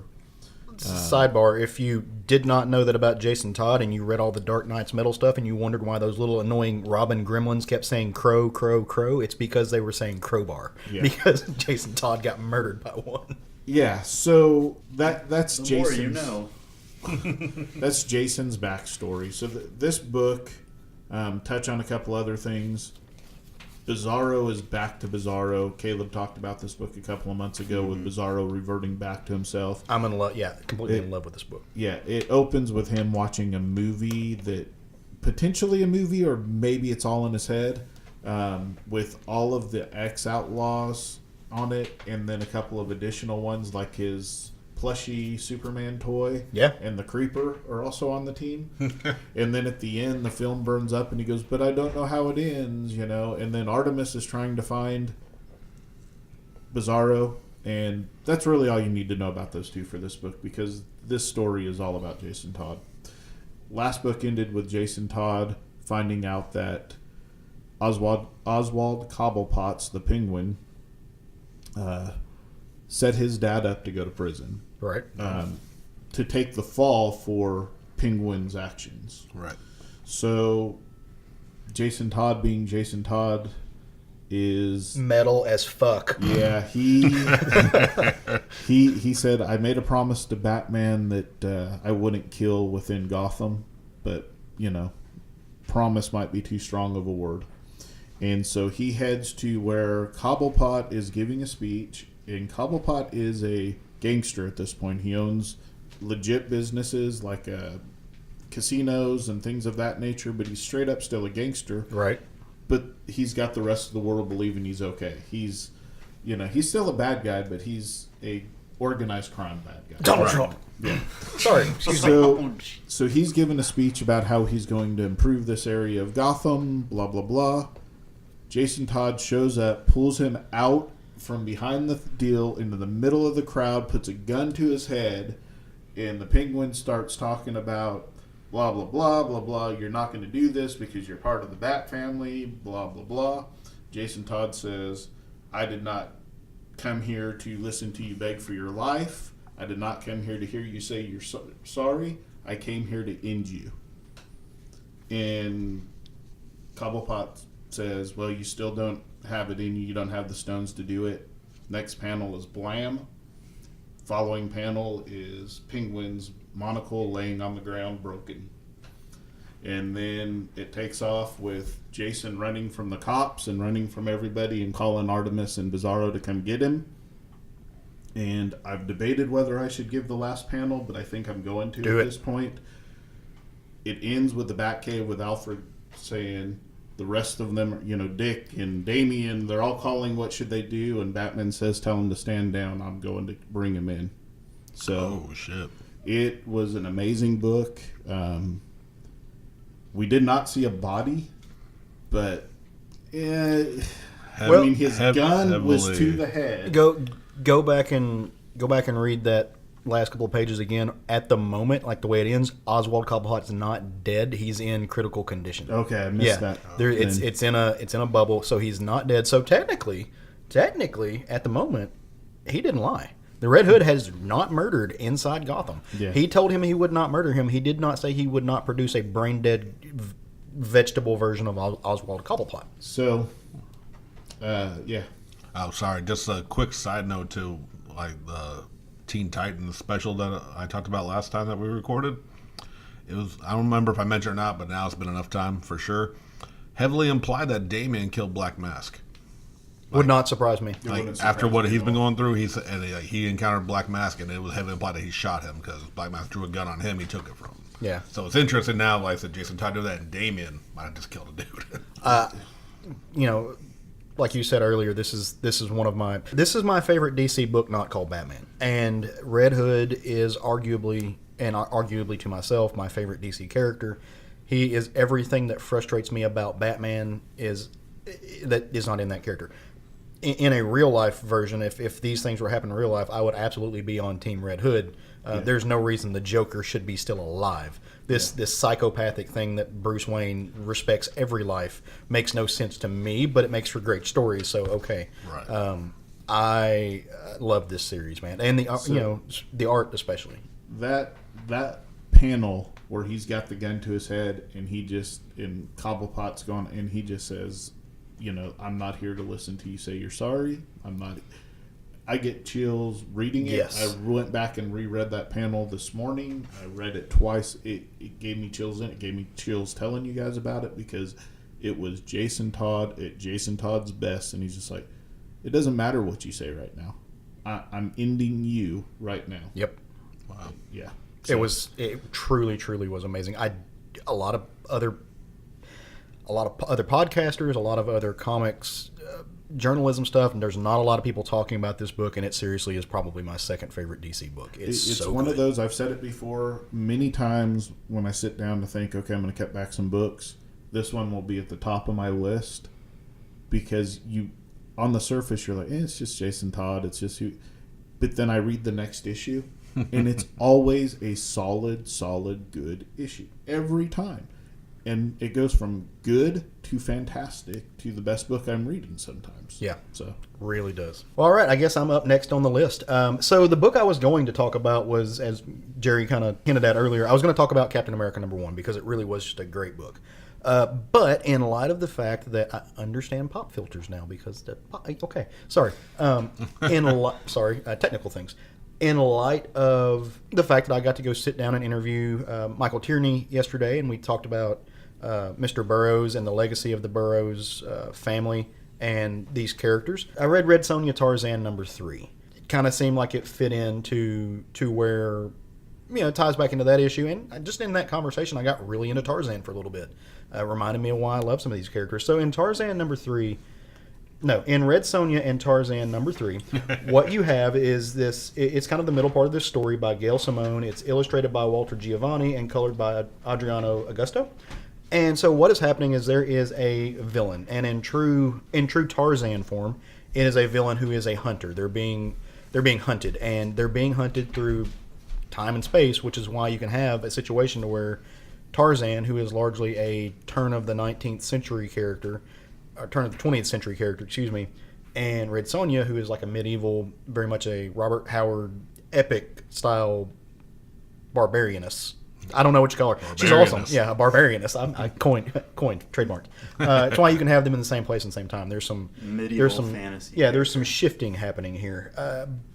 But in this issue, it starts off with this character jumping through a full moon, and of course we're assuming it's Tarzan. As you read the story, what you find out is it's not Tarzan. It's actually Tarzan's son, Korak the Killer, who is aptly named. If you know anything about Korak, he is a brutal character. And the son of Tarzan, he's kind of if we're going to talk about Batman and how Batman is the life is sacred, we're not going to kill. Red Hood kills, Korak kills. Right. It's kind of that same dynamic as far as like a father-son and the differences between them. This villain is hunting down Tarzan's family. And he's got a little team of powered people who are, and when I say powered, they're stronger than your average people. They have senses that other ones wouldn't have. There is a female character here who is extremely lethal, extremely dangerous, and they are going after Tarzan's family and picking them off. And so that's what they're doing here. They're actually going after Tarzan's grandchild, the son of Korak the Killer. And so he's trying to protect his family, is what you realize. And doesn't work. They beat him to a pulp, which is a feat, if you know anything about Korak. They also either mortally wound or kill the woman who, not necessarily the nanny, it's kind of like she would fit. Imagine the world of Wakanda. This is a female warrioress who also she takes care of the tribe, and she is basically the godmother of Korak's son. And yeah, Korak's son gets kidnapped. Well, does not get they're trying to kidnap him. There is a character, the mom escapes with the kid, and they get out. This book is right in the middle of what is going to be an extremely, extremely cool adventure. Not only are you getting these great pulp moments, you get this really big adventure, you're getting all these characters from the Burroughs world, you're starting to get more pulp characters, more pop culture. In this book, they introduce a character that I don't know that I've ever seen in comics before. H.G. Wells comes into this book, and he is talking about his War of the Worlds. He's talking about his time machines. And so now we're getting Robert Howard, we're getting Edgar Rice Burroughs, and now we're getting H.G. Wells. All in the same book by Gail Simone. It's really, really exciting. You also get a herd of stampeding elephants, which, can't be bad. Fighting this really, really sinister character who is hunting them through time and space. Kind of reminds me, and this is my DC lore ignorance is kicking in, who is the character in DC that is immortal that... Vandal Savage. Vandal Savage. Well, he has plot armor. No, he kind of reminds me a little bit of if you were to mix Vandal Savage and Kraven the Hunter. That's who this guy reminds me of. It hits all the right elements. The art is phenomenal and extremely, extremely detailed. Gorgeous backgrounds, gorgeous color work. The artist, he has a good line. I don't know how else to say it other than that. He does not use thick, chunky lines. He uses very kind of medium-sized, dark lines to kind of draw everything. And sorry, I'm trying to interrupt your review. Just no. A discussion we had, not on the podcast, about line work in comics, how it's kind of faded due to digital art. So I just mentioned defined, hard line work that outlines very well. Absolutely. And yeah, very. I wasn't trying to interrupt. No. I would love you to, and I love that you did. Very, very detailed line work, encompassed kind of old school comic making, and it fits perfectly for this. I don't know if you call it a genre, but it fits perfectly for what this is. So go check that out. Check out the whole series. It's going to be a mini series. We know Gail Simone. We know her talents, and they are vast. And when she plays with these characters, I mean, right now she's writing Domino for Marvel. She's just a Plastic Man. But when she really plays with these characters, her Conan run, these pulp characters, the love shines through in a way that even though I'm liking those other books, I can't say I like Plastic Man because I haven't read it, but I really like Domino. The love shines through with these type of pulp characters. It's absolutely worth it. Go check it out. Plastic Man's fantastic. Oh, very cool. Good to hear. I heard a lot of really good stuff about her Red Sonja run. Definitely. It's probably one of my favorite Red Sonja runs of all time. And she's using that, a little bit of a characterization over here, but she's definitely using them. But what'd you read, Sean? Well, my book this week actually came out a couple weeks ago. I've been just really wanting to talk about this one. It was a standout of one of my polls. It's Unnatural by Image Comics. It's written and drawn by a very talented Italian artist. Mm-hmm. Her name is Mirka Andolfo. I've heard of her. She's actually done work on DC Bombshells, Wonder Woman, Harley Quinn, even Teen Titans. She's been doing a lot of work over here now. I think the Bombshells is where I know her from. I'll just going down her list. She's done from covers to inks to colors for just that, not even drawing books. Incredibly talented, and this is a story she put out in Italy, I believe, in 2016 originally. But Image is now going to be publishing it here. It's a story using anthropomorphic characters. That is, animals that are like human. Like they're still animal, but they're upright. They are the main characters are anthropomorphic. It tells the story of a world where there is no interspecies relationships, nor same-sex relationships, because it's all about breeding and continuing on, a very animalistic mentality, but they're doing it in a modern, real setting with, like I said, humanoid animal characters. The main character is Leslie. She is a pig, and she's been having dreams of a wolf, which, like I said, that is, I mean, it's not just like frowned upon, like straight up outlawed. Right. It's unnatural. It's exactly unnatural. Like the whole idea of a mixed species breeding is like the government is a hard no on that, and it's a story about. She's a pig with a wolf. Sorry. Indeed. I mean, yeah. There's all kind of like you can go in all kind of metaphors and all this kind of stuff that's in here. It's.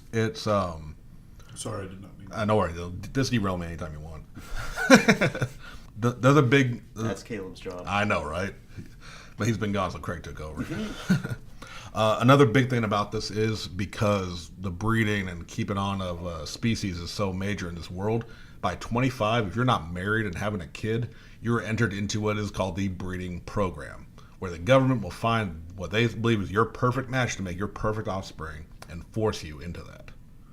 Now, she's not about that. She, as the start of this book, she's turning 25, so that's becoming an issue. I mean, and like she has friends that have like a friend that has a hidden gay relationship, and he's trying to get her to marry his boyfriend to be the beard, essentially. Yeah, right. In a sense, so they can make money. So it's tackling all these like modern and even old like Mirka Andolfo has been quoted like a big inspiration for this story was 1984 and Animal Farm.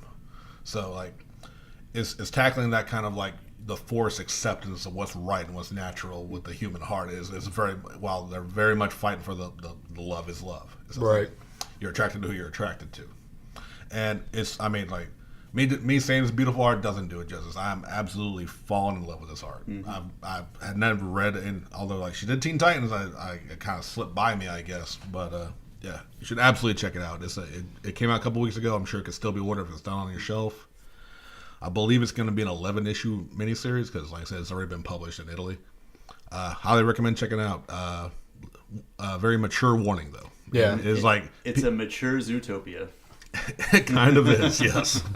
I really like, just based on that. There's a whole lot of like social, absolutely conditioning aspects to this book that I'm like, gonna go pick it up. Yeah, it's complete. Just like I said, government controlling who you can love. That doesn't ring true to like some. It's unabashedly making very social commentary. Yeah, and it's how do you survive in a dystopian society where you just want to love who you love. Well, not only that, but just based off what you're saying, we're just social justicing it up today. I love it. Yay! Oh no, those evil SJWs I keep hearing about. Yeah, that's just on the a YouTube picture of me. Yeah, I but got my SJW tramp stamp yesterday, guys. Fist bump. I'm gonna. No, but what I was going to say in that is obviously there is an analog for things like gay marriage and interracial relationships, but the whole having to have like being in a relationship and having kids by the time you're 25, women face that every day. I mean, in any kind of relationship, like, oh, well, you're supposed to be like in a relationship now and having kids, and so there's just a lot packed into that one little book. That sounds amazing. It really was a great book. Also, you did get a chance to read it. I read Awesome. it. I know I've been pushing it on y'all. So I want it. hopefully I'll check it out. The variant cover is amazing. I know, I'm jealous. Well, Sean, do you want to talk about another book? Because I don't like Jerry. Yes. You see, Cosmic Ghost Rider came up. Jerry. Oh, is it my turn? Yeah, now? it's your turn. Okay, Go. yeah, for real. Go. Yeah, you can. That was our amazing segue. That was Segue into me. I finally made a good segue, and no one picked up on it. What the fuck? So the book I'm going to be talking about came out last week. It's Cosmic Ghost Rider. It's not going to surprise anybody that I'm talking about this. I'm going to make a promise right now that I will try to promise not to break that promise. That I'm only going to talk about this book for this issue, and when it's done, Well, we're not getting the Thanos collective with the yes, no. Cosmic Ghost Rider. Wait, is this one of those Red Hoods to Batman kind of promises? I know, right? I know. It's only a promise until it can't be a promise anymore. It seems like it's going to be a fairly good series. A little backstory, a little bit of spoilers. In the last Donny Cates run of Thanos, they introduced this character named Cosmic Ghost Rider. He made a deal with Mephisto and got the Spirit of Vengeance, and then he made a bargain with Galactus and gained the power Cosmic. And then he ended up becoming basically the Herald of Thanos. He got killed by Silver Surfer wielding Mjolnir. In the Thanos annual, we found out that he was the narrator for that, and he was telling it to Odin. Wait, he got killed by Thor's axe? Stormbreaker killed him. I know. I just wanted to see Jerry's face. You're just trying to break me. But at the end of the Thanos annual, we found out that he was the one that was narrating to Odin, and then Odin led him into Valhalla. This story picks up right with Valhalla, which apparently Valhalla is displaced out of time. Because we know at the end of the Thanos run, that entire timeline essentially got erased. They get to the point of where he's just still really pissed off. He's not a rested spirit, which is what they want in Valhalla. So Odin essentially gives him all of his gear back and is like, I'm going to send you wherever the fuck you want to go. Just get the hell out of here. Yeah. So he decides, okay, great. Send me to Titan when Thanos was still a baby. And he pretty much is going to kill Thanos in the crib. Thanos wakes up and attacks him as a baby. Yeah. And he just punches the shit out of Thanos and knocks him out and goes to use his penance stare on him. But it doesn't do anything because he hasn't committed any of these atrocities or anything yet. So he's like, I can't justify killing something if it hasn't become what I know it to be. Right. So it pretty much just starts the synopsis of the story of him being a nanny cosmic Ghost Rider to baby Thanos, and we're just going to get this nice romp. Who better to raise Thanos than Frank Castle? So we're going to get this nice romp of Frank Castle trucking through the galaxy, righting wrongs with baby Thanos strapped to his chest, and I'm absolutely for it. Like, I was talking to Tony, and he was like, I don't want baby Thanos. I just want Cosmic Ghost Rider. And I'm like, this is genius. It's insane, and I love it. I was told by the local comic book store owner that it was going to be a horrible book, and he showed me the last page of it. And when I read the book, that last page was the seal of how great that book was. Because he took the chains of Sidorak and he just strapped baby Thanos on the front and he's like driving through space. It's perfect. And that particular person probably saw somewhere that he shouldn't like he it. did. Was it written by a cosmic ghost entity? No, it was written. It was written by Donny Cates, who is kind of he's left leaning politically and has been very outspoken about that, and he doesn't like the comic gator assholes, and he's very outspoken about that, and that's what these motherfuckers are. So that's what it comes to. Imagine that. The team on it is Donny Cates, Dylan Burnett, and Antonio Fabella. It was been wonderful, beautiful. dude. Yeah. It was great. Yeah. And I only got on it. Well, I was going to get it anyways, but I only actually read it because of your rendition of Thanos for us. Keep talking about Thanos over and over again. Yeah. I'm just hoping by the end of it, like, we get like a new this universe's new version of Thanos, and I can't wait to see what that is. It's going to be interesting to see. I'm looking forward to the second issue. I love that last page. I read it too. I love Donny Cates. I was kind of bored through part of it. It was a slow trot to get through. I like this as a what if tale. I like that it's kind of outside continuity what it is. because that lets you play with a lot of different things. He's. You mean Frank Castle's not going to become Ghost Rider? No, for sure. Yeah, I mean that's not the part. I mean, I think that I'm curious to see what the second issue does. Yeah. I wasn't overjoyed by this. Again, that last page hooked me. It kind of reminds me a little bit of, with Cable, Cable and Baby Hope. Yeah, which again, there's a lot you can pull from there. And there was a lot that I wanted out of Cable and Hope that I didn't get, so I hope he's going there with it. I hope. And it's also it's also a little bit like Old Man Logan's and that baby Hulk. Yeah, which was again that was another homage to the to that. And I'm just thinking the hangover with the baby stuff. I mean, seriously, I was a little bit like Caleb. I was a little, the part in Valhalla, just get it over with. We know he's leaving, but then it was like the way it ended. First of all, him punching baby Thanos. Baby Thanos leaping out of his crib to attack him was just great. And so I'm on board for it. Mm-hmm. Yeah, it's going to be fun. So, well, any honorable mentions for the week, guys? Avengers 4 was really good. Beautiful art. Yeah. And I don't think it really hooked me until issue 3. But yeah, no, I'm enjoying it a whole lot now. Flash number 50 was the end of the Flash Wars. And that one for sure we need to talk about just briefly. We get Bart Allen back. Some really crazy things have happened with the Speed Force and new forces that are out there that are relatable to the Speed Force, but that was a good book. If you didn't read all of the Flash War stuff, that last book is worth the read anyways. So I am really hoping that now that Bart is back, that they are going to, because I know also Super Sons is coming back. Yeah. I'm really hoping we're going to get Bart in the Super Sons series. Well, I think that would be a lot of fun. Not only that, Wally's searching for his kids. So if we get Wally's 2 kids back, and we could have 4 youth speedsters. We could have a speedster youth team, which would be kind of cool. Yeah. Are we gonna get the tween titans? Oh, Please no. Yes. Never say that. I'm excited. Hi. Craig's dog came and said hello to me. Hi, sweet girl. So you remember a few episodes ago when I was really, really sad because my favorite horror story, Harrow County, came to an end, and I was just kind of bummed out. Another series I really love came to an end. I Hate Fairyland. Scotty Young's really, really fun little adventure. It wrapped up, and that kind, it was fun. I'm glad he finished it where he wanted to. It was a fun time. I'm sad to not get that book anymore. it was a sad ending. It really was. It broke my heart. The end of that book broke my heart. When she looks at oh shit, my brain went blank. The Fly. Yeah. When she looks at him and is like, "No, seriously, thank you." Yeah.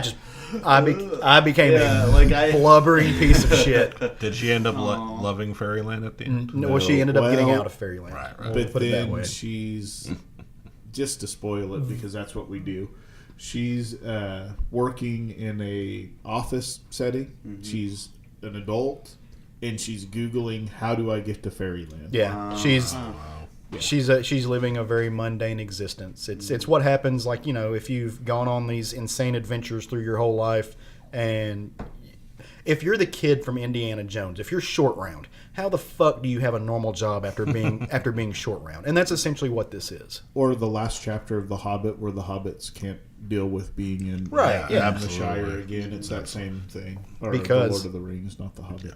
Because I love Cullen Bunn. Arguably, and for my money, one of the best issues of X-Men Blue came out this week, and it was insane. It was really good. And it was really, really good. So that continues to be a fun series. Another one, Astonishing X-Men, got its new start with a new creative team. Also a lot of fun. It's going to be starring Havoc now. Is going to be the lead in the Astonishing really, really X-Men. Emotive. They're going good places with it. But anybody else got anything? Savage Dragon found a giant buffalo man named Buffalo Bill. Did he put the lotion on his skin? opener. And just a really cute scene of him having his newborn baby strapped to his chest, talking casually while it's electrocuting him. Oh, you mean like Cable and Hope? Yeah, right. Another baby strapped to his chest with a with the chest. I don't know. I just thought it was kind of cute, like with people strapping their children to their chests. I just thought it was cute because like it's facing him, so like he's over just talking, and you see a little electricity coming out of his hands. It's cute. I read Suicide Squad.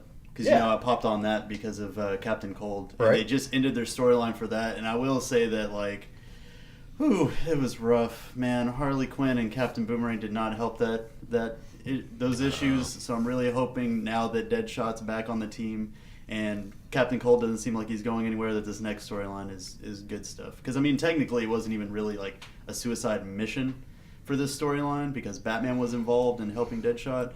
So I'm really, really hoping that we get some good. What's up? Are you reading Flash? I'm not. Okay, because Commander Cold is stuck in their timeline now. Oh. So he may be a constant on there. Yeah, I did pick up the issue where Captain Cold got put into Bell Rev. Yeah. That was pretty good stuff. But yeah, I've been seeing him pop up in it. Yeah. Yeah. So yeah. All right. So just a ton of good books. Yeah, I mean, that's the thing, guys. We normally talk about one book each. We had a week off there.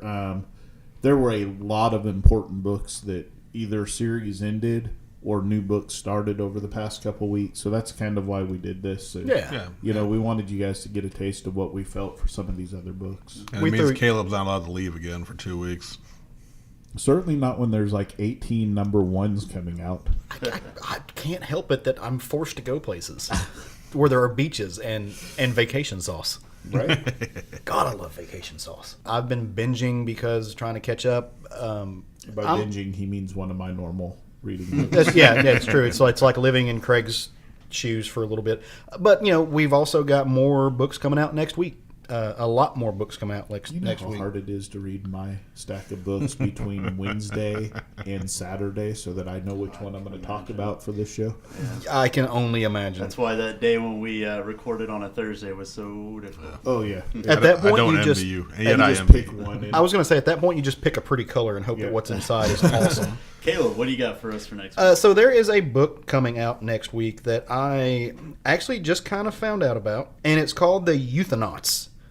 and it's coming out from IDW Publishing. It's by Teenie Howard, who also is going to be doing the Captain America annual. She's the first woman to write Captain America by herself, and that's pretty fucking rad. Yeah, that's awesome. But yeah, this is a book from IDW by Teenie Howard. The art's done by Nick Robles. It's called Euthanauts #1. Really, really insane, kind of crazy premise, which you can imagine. So just to read the synopsis: death is like outer space, a seemingly unknowable, terrifying blackness that yields beautiful discoveries and truths, if only you've got the right kind of rocket ship. Talia Rosewood has had a lifelong obsession with death, keeping her from living her life to the fullest. Mercy Wolf has had a brain tumor the size of a billiard ball, and needs a new recruit before her next journey begins. There's another character named Inigo Hanover, who is a reluctant tethered to the world beyond, seeking to continue a cycle that exploration would halt. So go forward to the lights, and then beyond, the Euthanauts. So playing with euthanasia, playing with exploration, playing with what's on the other side. Do you go to the little light? Teenie Howard being awesome. I'm really excited. Yeah, for I it. read that synopsis yesterday, and I was like, it sounded awesome. I'm picking it up. So we actually have 2 series that are ending next week. So I'm kind of sad about Deathbed, last issue of that, and Infidel, which I think Craig and I had actually agreed that it was like one of our favorite horror books that have come out this year. Yeah, with Harrow County ending, Infidel really filled that spot for me. Mm-hmm. And then Gideon Falls. And that was my last one. There's a lot of good shit that I'm Gideon Falls is an ending, right? No, it's not. It's not ending. Just Deathbed and Infidel. Do not do that to me. It's the first. It's the end of the first story arc for Gideon Falls next week. You're good. It's just getting its real legs under it, Yeah. man. That book's going to be so good. That is my new favorite horror book, like flat out. Yeah. What I'm looking forward to next week is actually the Rat Queen's Neon Static one-shot. Brief synopsis of it is: strap yourselves in for a ride to an alternate and futuristic world where the Rat Queens take to the neon streets of Palisade as an elite team of shadow operatives. This is kind of the futurist version, right? I'm expecting Shadowrun. If you're familiar with that RPG franchise with Rat Queens, fuck yes, I'm in on that. Their one-shots are really good. They did the one-shot. I may have kind of, with Dave. They did Braga. had her own, too. And it's written by Curtis J. Weeb, and the art will be done by Will Kirkby, which is a different artist from the regular run, so I'm interested to check it out. I love Rat Queens. I have not been feeling Volume 2 as well as I felt Volume 1. This current arc's been... I think it'll be better. Like, I'm going to reread it when it's all comes out, because when you're dealing with time and memory alterations and stuff, it's not working. I love the series. I love it to death, but this last arc's been hard to read on a month to a month and a half different basis. I needed to make room for some new books on my pull list, so you got the axe. Yeah, I understand. So I talk about Star Wars a lot, but I generally don't talk about the Star Wars comics a lot. Yeah. Next week, Star Wars 51 comes out. Kieran Gillen's just nailing this story. The artwork for me, without being too negative, has not done it for me in this since LaRocca joined the book. But normally a very good artist, but I haven't dug him on Star Wars. But this book, Vader has the entire rebellion trapped. They can't access their hyperdrives. They can't put their shields up. They can't fire their weapons, and they're surrounded by the Armada, by the Imperial Armada, and that's where it ends. This book takes place between Star Wars and Empire Strikes Back. Obviously, we know they're going to get away. They're trying to build their fleet because it's been decimated. If you saw Star Wars, you know that they only had a handful of TIE fighters and Y-Wings left, and that was their entire fleet. They've now been slowly building their fleet, and Vader has them trapped, and he kind of set them up to have this fleet so that he could trap them all. So it's pretty outstanding. Interested to see where it goes next week and how it... Now, this isn't going to ruin my childhood, right? It's Star Wars. It's very likely to ruin somebody's childhood.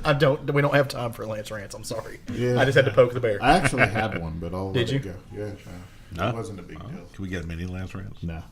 It's people don't understand the movies, and then they want to project those thoughts onto other movies, and it's not a big deal. Gotcha. Yeah. All right, well, guys, are we ready to bring this thing home? We're in a home already, Caleb. I hate Jerry. I hate him. Three-man I'm team. just kidding. I'm Three-man proud of team, Jerry. 2019. Are you proud of Jerry? I am proud of Jerry. Why are you he gave proud a of Jerry? synopsis of Cosmic Ghost Rider. He without really giving did. A page by page below of it. That is why I did not do Avengers, because I would have been on that shit all day long. Our baby's growing There's up. like 16 characters, and there's a lot of shit going on there. Yeah, I gotta And jump back couldn't. on I was that just book. like, I don't actually hate you, Jerry. What? I don't actually hate But you. we had She-Hulk making out with Thor. That was shit was amazing. fucking amazing. That sex is going to break the goddamn world. Smashing will happen. And apparently Thor's a bottom and She-Hulk is a top. 'cause Oh, yeah. that's Makes gonna sense. happen. 100%. No, stop it, guys. Ooh, okay. All right. Well, now are we ready to bring this thing home? Yes. All right. Well, hey, out there in Radio Land, we really hope you have enjoyed this this show, this episode 28. If you did, go over to iTunes and leave us a review and a rating. Let us know how we're doing. It helps us kind of judge the product that we're giving you guys, and we want to make a good thing for you. And tell your friends about us. Yeah, tell your friends about us. Share our YouTube channel things. Share the link to our... Were we assuming they weren't doing that before? Maybe. I don't know.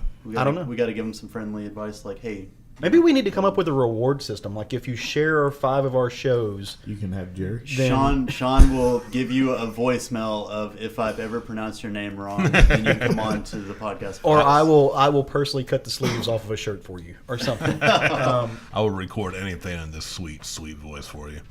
But guys, we are not just here on the podcast. We are also, as stated earlier, we're on Facebook, the Southern Fried Geekery podcast. We are on Instagram and Twitter at SFG Podcast. If you got questions, if you got stuff you want us to talk about, if you got concerns, if you want to yell at Jerry like we do, you can send us an email at southernfriedgeekery@gmail.com.